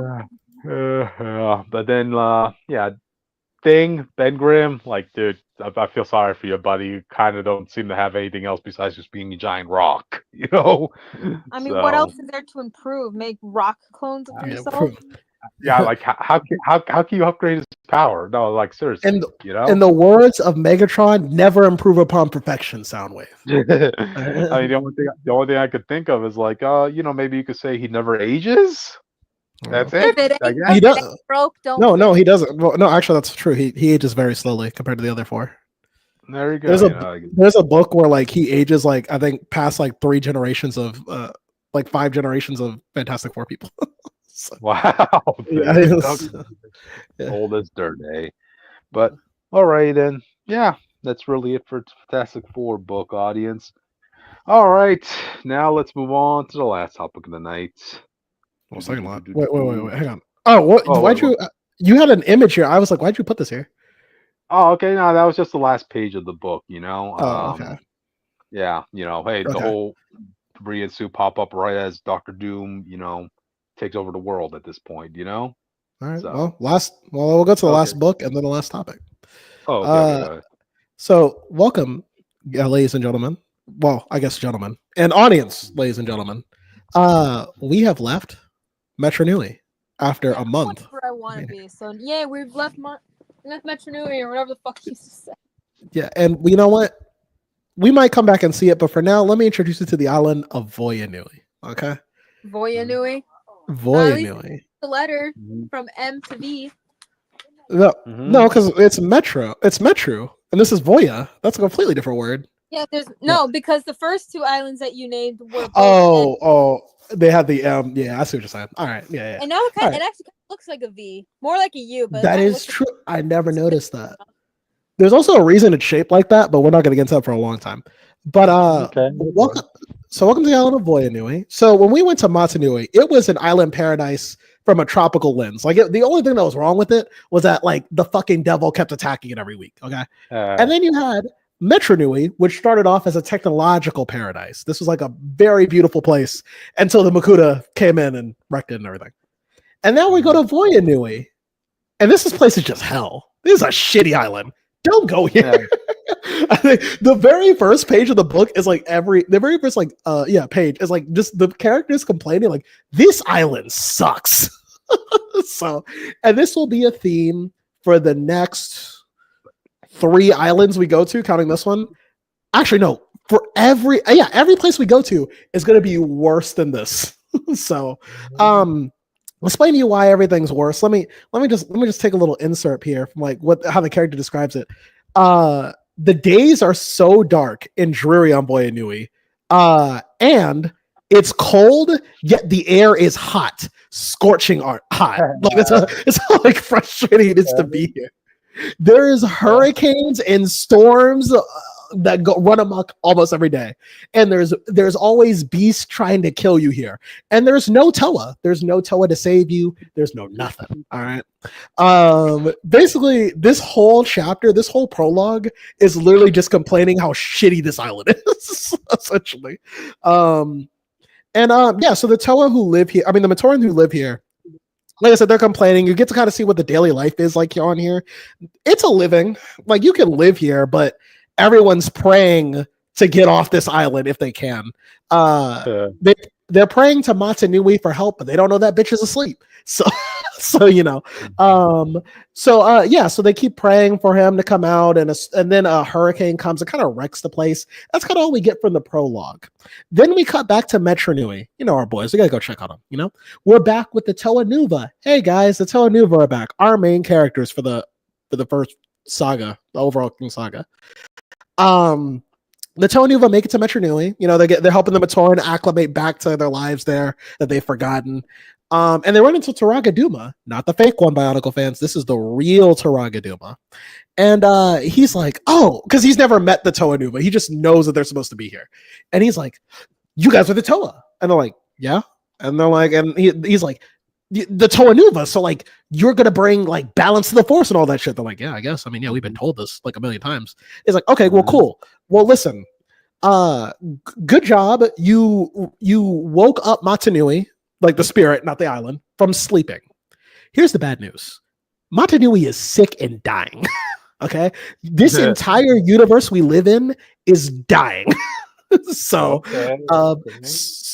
they're like, okay, well, what the fuck are we supposed to do? And Turaga is like, okay, well, listen. According to prophecy, there's an island way off over there called Voya Nui, and there's a mask there somewhere. I don't know where it is, but there's a mask there that's called the Mask of Life. This mask will have the power to bring back Matanui, the spirit, not the island.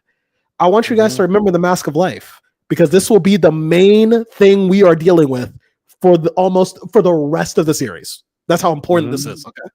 Anyway, the Toa are like, okay, sure, we'll go over there. And then Takanuva, the seventh Toa, is like, yeah, I'll go too. And Takanuva's like, not you.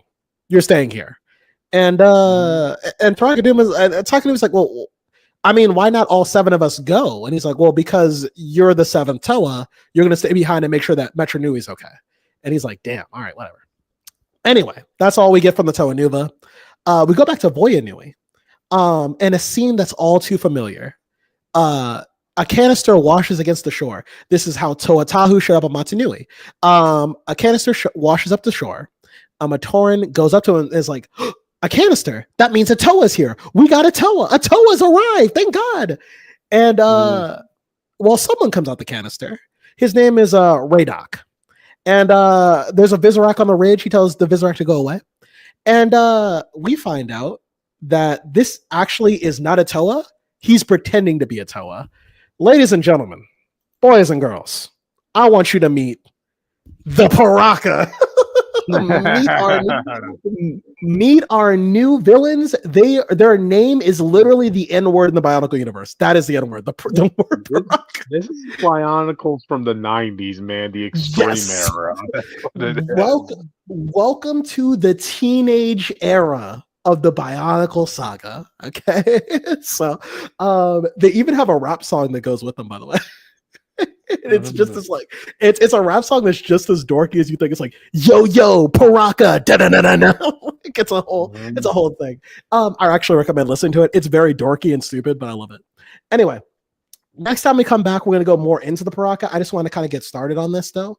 But the Paraka come in with an agenda. So we find out that the Paraka are actually dark hunters, which we learned a lot about in the last book with Vakama's book. But they've been separated from the group, and they're kind of doing their own thing. So they're coming to Voya Nui, and they're going to pretend to be Toa, which is kind of fucked up because these Matoran have been waiting for years for a Toa to show up, and the first quote unquote Toas are actually like evil. So they don't know it. So the Paraka are trying to exploit the Matoran here to help them find the Mask of Life, and they're going to do their thing. So also I'm gonna just get some things out the way, so just so I don't have to explain it next week. A couple of things have changed in Bionicle. You see a brown Paraka in the back, right there. Yeah. I want you to know, I think I could be wrong. This is gonna be the last brown Bionicle we get forever. Wow. Because marketing came in. And apparently the brown and black ones don't sell. I'm not kidding. That's the reason. Out of all the Bionicle figures, for whatever reason, the brown and black ones never sell. Yeah. And that audience is why we never got a Brown Lantern in DC. It's true. It's true. So when we get the Toa team, we're gonna get a new Toa team. First, we're gonna deal with the Toa Nuva, but we're gonna get a new Toa team. There's no new brown Toa. And at some point, they even replaced the color of the brown Toa Nuva character. And they replaced him to be, was it silver? I think it was like gray or silver. So, racism wins again, I guess. But yeah, I didn't want to take too much time with this. I was just trying to get to the introductory phase. But yeah, these are the Paraka. Witch, are you still here? Nope. Okay, Witch is not here. Okay, yeah. Okay. But yeah, this is the team. I haven't really read much farther ahead than this. I just kind of want to do the retrospective and get that out the way. But yeah, it's about to be an interesting ride. So there we go. Gotcha. Oh, I forgot. Just to let you guys know, the next trilogy of books I'm reading is called the Ignition Trilogy. That's what it's called. It's like all about trying to revive Matanui. So there you go. Gotcha. Yeah. But all right then. I guess with that, we'll move on to the last topic of the night, man. Officially, yeah, let's do it. Got it. All Why right. you picked the most asshole face Anthony Mackie has ever made. You're not helping here. Right. It's what I found. All right. It was on the article you put. So posted. many Anthony Mackie picks that you could have chose from. I'm just saying. It was hard to find one with the Captain America. it was kind of hard to find like one of the Captain America shield in the background too. So this Yeah, worked. But This you worked use fine. Photoshop is free, but you can use I could have Pixar. photoshopped that for you. I Next don't have time, time. I don't have next time time, for Photoshop, Rich. All right. Like, next time, tell me. Next time, tell me. Okay, I'll do it. gotcha. But anyway, okay, let me announce this topic. So Anthony Mackie comments on Captain America not representing America. Okay. I watched the clip while Look. you guys were chatting about your stuff. Yeah. I mean, I watched a little bit of it as much as I could. Yeah. And so people try to take Captain America and use it for their own nefarious purposes. I guess that's a good term to use it. But that's not what Captain America's about, you know? Like from what I know, from what I gather, and Cryptid, I know you're gonna yell at me about it because I don't really read a lot of Captain America comics, but you can correct me if I'm wrong. What the hell? Sorry, That was me screaming at you. That was me screaming at you. Sorry, my headphones were acting weird. Anyways, so correct me if I'm wrong, but basically Captain America represents an America for the people, not for the government, right? Mm-hmm. He's supposed to be representing America on its best day. I mean, they even said it once. There was a line saying, right? A hero, a symbol of a country, a hero to the world. But like, You I'm know? not completely wrong, right? But what are No, you well, representing? what you said is not wrong. I mean, it's like if I'm being pedantic, it's a little, but you're basically right. I'm just being it's semantics. You're right. I don't really it's on the Captain America comics that much. No. Character. Nothing you said was wrong. Nothing you said was wrong. It's just the wording I would have changed. But you're right. Yeah, you're right. Yeah, I'm not good with my words. You know me. Yeah. It wouldn't be the same. It wouldn't be like, let's say, the phrase I would say that best describes Captain America and what he should be representing. But it's I like along the to think line. he represents like Captain America as a title represents because there's multiple Captain Americas running around. We know this, but like represents the people rather than like the governing body, if that makes sense. Yeah. I mean, he's long since made his stance clear with the government. You know, he doesn't represent the American government. He represents the ideals of America, not who's in charge or whose administration we're in at right now. You know. Okay. To give my 2 cents on this whole situation, I've been trying to contemplate like what can I say to kind of defend or understand Mackie's stance in this situation on the comments he made. But ultimately, I just gotta say it was very stupid what you said, dude. Yeah, I did not like how you worded it. I'm sure that's not how you meant it to come across to a lot of people, but that's ultimately what happened, dude. I want to add. I think it's just like so. We're gonna take a little side tangent. I think I was watching a Spider-Man clip from the new show, and they did a thing that I don't that they've been doing with Peter ever since Spectacular ended that I don't like. When Spider-Man started, Peter was the nerd, but when he was Spider-Man, he was free, charismatic, confident, cocky, and all this stuff. But people at some point, I think Ultimate Spider-Man started this, but Ultimate Spider-Man did it better, where they were like, "Oh no, but that's like a facade. That's how he, copes with shit." And ever since then, Spider-Man and Peter talk the same, and it robs the nuance of it.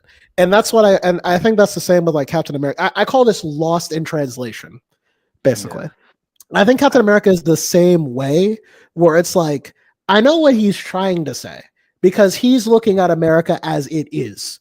But the point of Captain America is not America as it is. Like you said, it's America on its best day. It would be like if I watched Star Trek, like if we lived in a society where aliens actually did exist, like we met aliens, like in real life, and Star Trek was still a thing. And then one of the actors says, well, the Federation in Star Trek doesn't represent humanity. It represents everybody. It's like, no, hold on a minute. That's not true. It's not true. Yeah. So that's how it sounds silly because that wouldn't make any sense. And that's how Anthony Mackie sounds to me. It's like, the ideals that Captain America hold are uniquely American in terms of what we idealize America to be. Not every country wants that. And that's okay. That's their country, but that's what I it is. mean, So. regardless of how people feel about the country, right? Like, I always like to go back to this point in the Black Cat comic where she monologues about like how America's history of how they were born of thievery, this and that. How she doesn't believe in America, but when she sees Captain America putting himself out there, being the hero that we all expect him to be, he makes her want to believe in America. That's the stance that's the presence Captain America should give you. And Right. I think we should actually read the exact quote Anthony Mackie said, right? Yeah. Do you have it, So or do you want me to get it? I have it. I have it. All right. Hang on. Captain America represents a lot of different things, and I don't think the term America should be one of those representations. It's about a man who keeps his word, who has honor, dignity, and integrity. Someone who is trustworthy and dependable. So basically, what look, that's very I, much be interpreted like as you saying that those characteristics you're saying are not a representation of who Captain America is or something like that. I don't even think that's I an can, analogy. I think. Oh, go ahead. What you haven't talked. Go say your thing. I could see where he's coming from, Mhm. from like an outsider's Yeah. perspective, because the only Captain America character that I even really read is obviously Aaron Fisher Mhm. for my own personal reasons. But like, I feel like you need those things to be Captain America, and in my personal opinion, Mhm. I think that's why characters like John Walker don't work as Captain America, but characters like Sam Wilson do. Does that make sense? Mhm. Yeah. I, Well. The yeah, thing is, I can see that. But the thing here's I wanted another to. thing. Like, you Oh you yeah. Go ahead. say Anthony Mackie as like an outsider, right? The difference is you're playing Captain America, dude. Hmm. That's I, that's what people are upset about. I think also what's lost is like all those things aren't uniquely American, but that's not like the only thing that like Steve represents. Like Steve represents again the idealistic of America, like the freedom aspect, basically, like what he believes. It's more than just like how he carries himself. It's like what he believes in. Mhm. There's a lot like democracy, freedom, all this other stuff like that. That and by the way, these things aren't uniquely American, but a lot of countries got to keep in mind don't have the same values as we do. You know what I mean? Yeah. Um, Not a the lot of things that countries are held. Not a lot of countries are held to the same standard as America is. After Right. all, And there's by the way, there's nothing wrong with that. How you run your country is different, but like that's the point of why he's called Captain America, basically. Mhm. Um, and that's why we have like other captains too. Like we don't just have a captain, we have a Captain Britain and all that stuff. You know what I mean? Yeah, yeah, yeah, yeah. And So, look how far those I don't, characters go. I don't really give a shit about Captain Britain. Not gonna lie. yeah. There's Like Captain I get Britain. I know There's Betsy Braddock is Captain Britain now, and I love that for her. But it's like mhm. I don't really care. yeah, There's a but I think it Captain could, Britain. There's a version Captain Canada. There's a Captain South Korea. Here's the thing. Here's the Who thing. else? There's We do even not call Guardian Captain Canada, but there is like but similar characters who do have but similar names to that.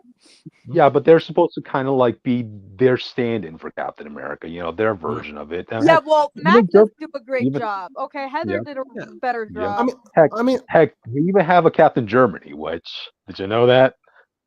Dude, there's so many Yeah. flag characters. It's not even funny. I Yeah. might make a whole video about that just on my own, being like flag I mean, characters. I'll give you another example. It's like even diversity, which is not a thing that like every country stands for. Like some countries just like, yeah, just like it the way we have it. Like we have our Mhm. own race, that's it. That's something that's also not uniquely American, but it is pretty American when you add it to everything else. Yep. There's just like so many things that like make that make Captain America what he has to be. Trying to expand that to being like, well, Captain America stands for everyone. I mean, will he But then at save the same, everyone? Yes, but like it's not what but it at the really. Yeah, but then you know at what I the mean? same time, also saying that he shouldn't represent America. I'm like, No, ew, no, bad because you're choice of words. Like, again, it's like the Federation not representing humanity because that's what they are. Like, you know what I mean? Like, mhm. there might be other alien races in the Federation, but at the end of the day, they represent the best of what humanity is. Mhm. And that's what Captain America. That's what Captain America is to America. He's like Yeah. the best of what America I is. mean, So, yeah. I mean, you guys know me from like personal experience, like what's been done to Captain America over the years. I mean, like one plain example I would like to bring up was the Jackson Lindsay and Colin Kelly run, where when you look at the Shield, right? You think of Captain America, mm, you think of the country, of course. The red, wine, blue, and that stuff. What do? They retconned it to saying that it doesn't actually represent the country. It represents an evil organization. An organization that's a global organization. So it actually ends up representing the world. Yeah, and I want to What? address that too because I think that part of the reason we got to this point is because Yeah. and this is something like we've talked about on this channel and like we like Mhm. debated it, but it's something like I firmly believe in. Like Americans, like no matter what they say, they don't really have like patriotism anymore. You know what I mean? Mhm. Like Americans don't Stop. Americans see America as it is now, but like have no hope it will get better. And that's why the idea Even of though we like wanted Captain to get better, we wanted yeah, to get better, but Hey, some of unfortunately, some shit. of us some of us some of us have hope. Some of us have well, patriotism. what I'm saying is like as a whole, Fine. like the reason that you get these because like you were talking about the run you just said. Yeah. If you pitched that run back when Captain America was first made, that one would Hmm. have been laughed at editorial. Like, what the fuck do you Yep. mean this is a represent America? It's Captain America. Like, what do you mean? Because Hmm. like there was like a sense of like He was made by patriotism. Captain America was made by two Jewish comic book writers who also hated Nazis. And that's fine, Hmm. but I, they were American. That's the Yep. point. Yeah. So Yep. but like so like comic books were inherently a Jewish thing because they were basically kicked out of every other like workforce, I guess you could say. So this was like the one way that they were able to make a message. So what Hmm. the creators, I can't remember their names off the top of my head. I am so sorry, everyone. Joe But like Simon, what Jack make Kirby. a message Hmm. about to the American people about everything happening at that time during the golden era. Like I know there were other characters that also hated Nazis. Trust me, I'm reading a 1940s comic just about that, but like, you and know, even what Witch just said is American. Like the fact that these people come from a country that like despise them. They came here and they found something that they could like make a great life. They could tell their story in such a unique way, make a business off of it that lasted to this day since they made the character. That's American. Because that is what America is. It's like you come to this country and you make something of yourself or you make something of the country. Um Exactly. so it's like and like yeah, I just think that a lot of people just kind of have lost the plot of America, and that's why we get comments Hmm. like these. And that's why I That's feel like and yeah. that's why we that's still have to that's deal with Nazis in that's the modern day. Mhm. no, we don't. But that's also why you kind of need to rely on characters like, let's say, Captain America or Superman, who are supposed to embody the best ideals of the country. But Mhm. over in recent times, it seems like industries want to kind of divorce them from the actual country itself. You know? Right.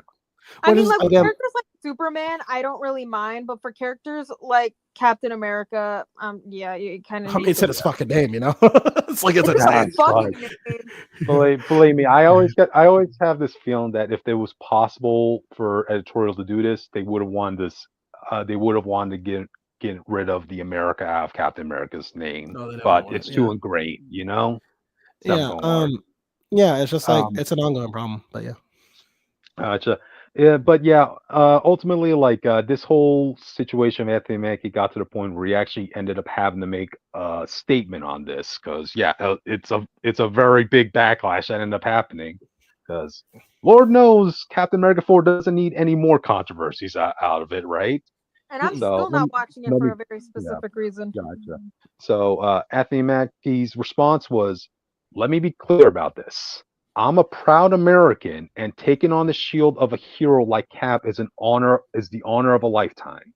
I have the utmost respect for those who serve and have served our country. Cap has universal characteristics that people all over the world can relate to. You know, some part of me wishes you could like take some of that lines and actually put it in the movie, but I know your Marvel's never going to allow that. Like the whole I'm sure Marvel's line not of gonna let me have shit.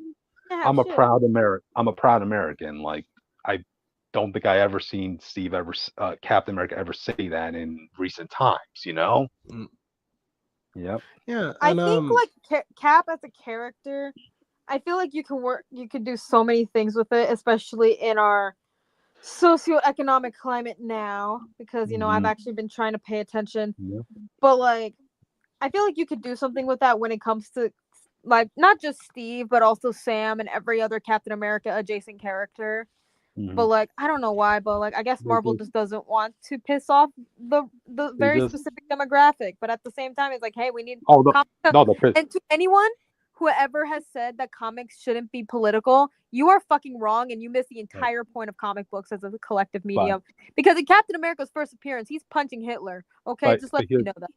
But here's the thing, right? I know I've heard people keep bringing up the whole politics in Captain America comics, but how has that been working for Cap over the past couple of runs?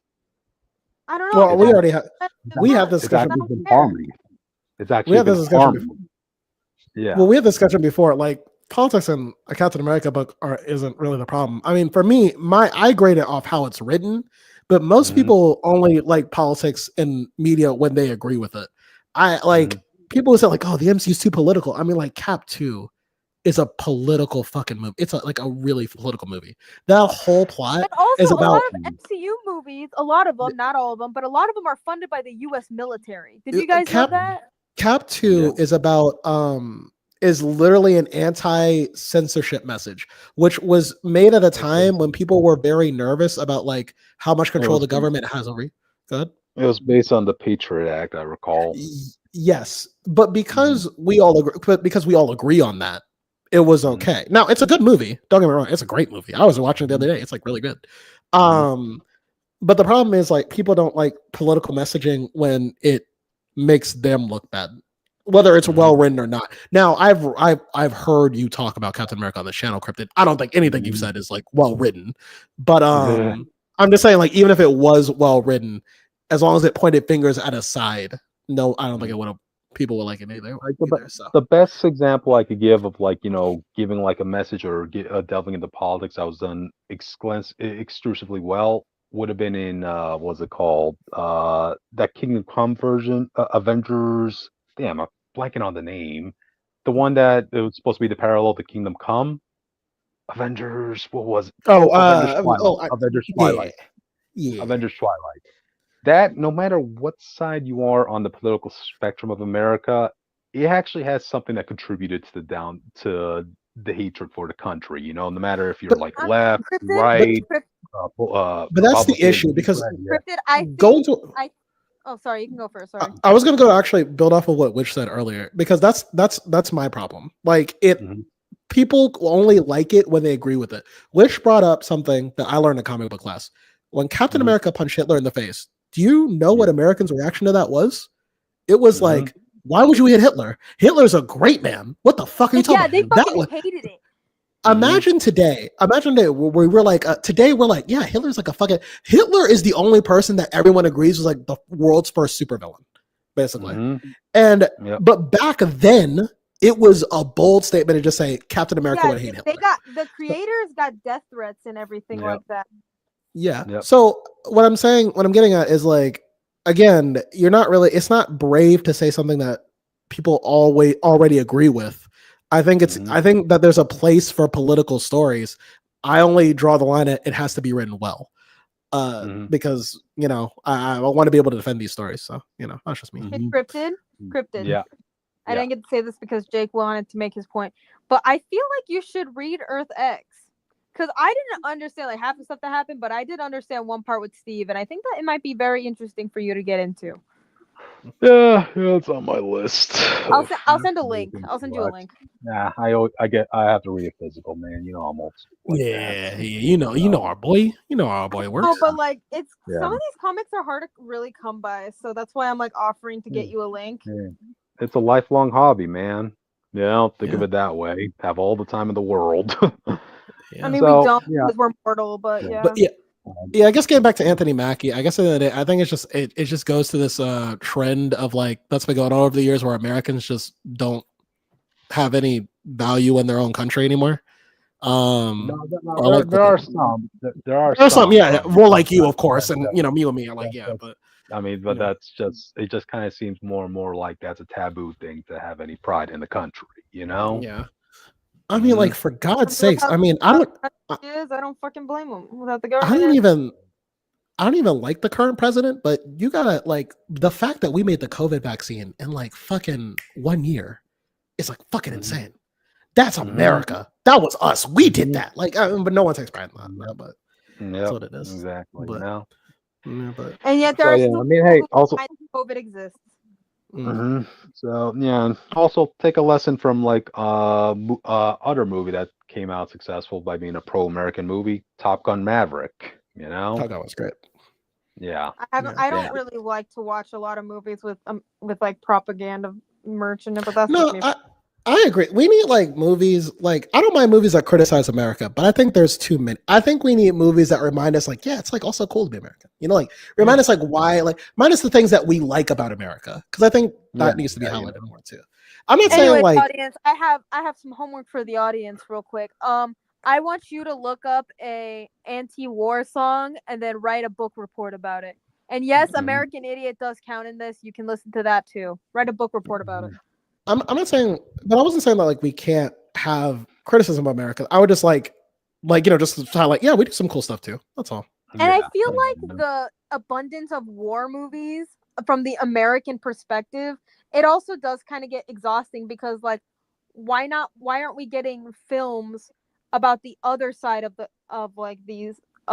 I don't think, situation? Like every time I've seen like a movie about the war in Iraq or Afghanistan or anything, I'm like, what about the civilians in those countries that are getting killed just because they live there? Like I what don't think about other their side, you know? I don't think other countries do that either.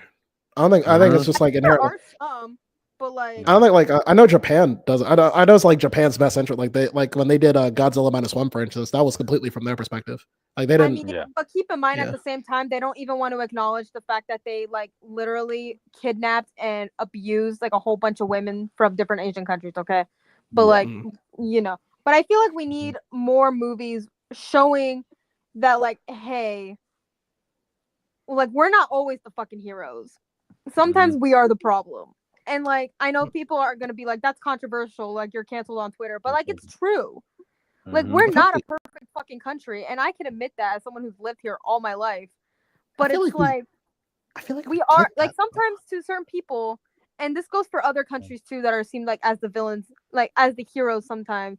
But like we're not the fucking heroes, bitch. We are just as flawed as every other country that's ever mhm. existed. Even like perfect countries, okay? I feel like They're we've like we're always. flawed in some way. I feel like we've always gotten that though. Like I feel like even when we I had have even never seen that, okay? I've always seen because America as this like perfect well, if you country, and talk it's about really not. if you're talking about war movies, sure, but how many movies can you just think on top of your head where the plot's like, oh, the main protagonist finds out that the government's actually up to the American government's up to some shady shit, and America's like, well, we're Mhm. the world superpower. No, no, no, no, no. Like there's like so many Yeah. movies with that plot point, Mhm. like where they got to fight against the I know government. like the Cap movies do that kind of, but it's never really like the government outright. It's usually like a different body, if that makes sense. No, I know there's Remember, like Justice League had a whole season about that. Remember the Cadmus? American government. Yeah, well, they're fighting the American government, or like there was Mhm. there's like just a generic action. Jason Bourne, just kidding me. Jason Bourne's entire plot is like this super spy fighting against the American government. Yeah, Basically, it's yeah. like it's like Government is flawed, and I feel like what makes America great is not the government; it's the people, and it's the Mhm, culture that we've created. Not just like like one group of people, but just like because mhm, America, I like obviously we know that we live on stolen land. We know that. However, what makes this country great is that it's a whole bunch of people from different parts of the world. They came together and they created a culture that is that is theirs. Does that make sense? Like I know there's no, like little okay. subsections here and there, mhm. but like Yeah, what okay. Yeah. makes this country what it is? It's the people, not the government. I, And I feel like I not Mhm. a think lot of people, especially British people, I fucking Yep. know you. Don't think I don't want to call you out. I'll always call you out. But like Yep. they other people No. from other countries, especially Europeans, and I'm not just dissing Europeans, but this is just like a general like thing. I'm around. Um, like they don't acknowledge that we've created something that is significant to us.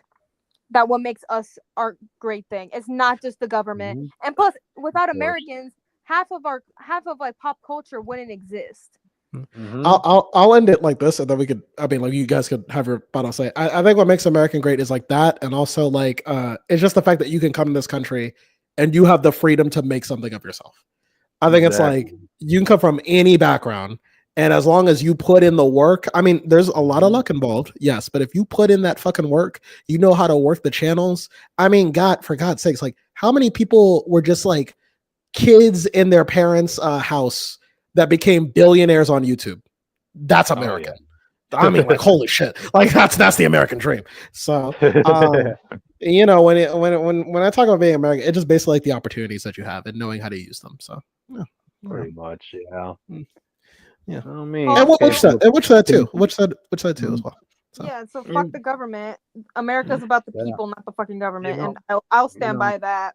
Yep. You know how much I like the country, but you guys know I never vote for reasons like I feel those. like you should vote, but like that's just that's a whole different discussion. You know what? Vote. Yeah. I personally think that it's just as important to vote in your local elections, just as much as your like full country elections. Does that make sense? I agree. No, I agree. Because like keep in mind, a lot of what makes like our cities or our states great is that we vote for the local level. We vote for our representatives in our state and like local laws and everything. Because like there was a proposition in my state alone that were trying to like hurt the people who work like at restaurants and everything. And guess what? We voted against that. We also have our abortion access back in Arizona because we decided to vote at the state level. So at least vote for your local elections. I beg of you, please. And that's one of my many political statements that I'm gonna make. I agree. But yeah, if you guys are ready to go? Yeah, I kind of want to like work on this. Gotcha. Lord knows there's only like a few weeks left for this movie to be released. Please don't let there be any other controversial bombs. All right. Yeah. No, come on. Remember the news that there were actor who's playing Joaquin? Keep your mouth shut, dude. Come on. Wasn't it the news that they were going to hire social media people to like take over actors' accounts or something like that? You know, I'm just like, yes. We talked about that before. Yeah. So, all right. Well, audience, thank you for joining us for another exciting week of comic reviews plus the captain. Until next week. It was God knows what at this point. It was nice hanging out with you, my paracas. Jesus Christ.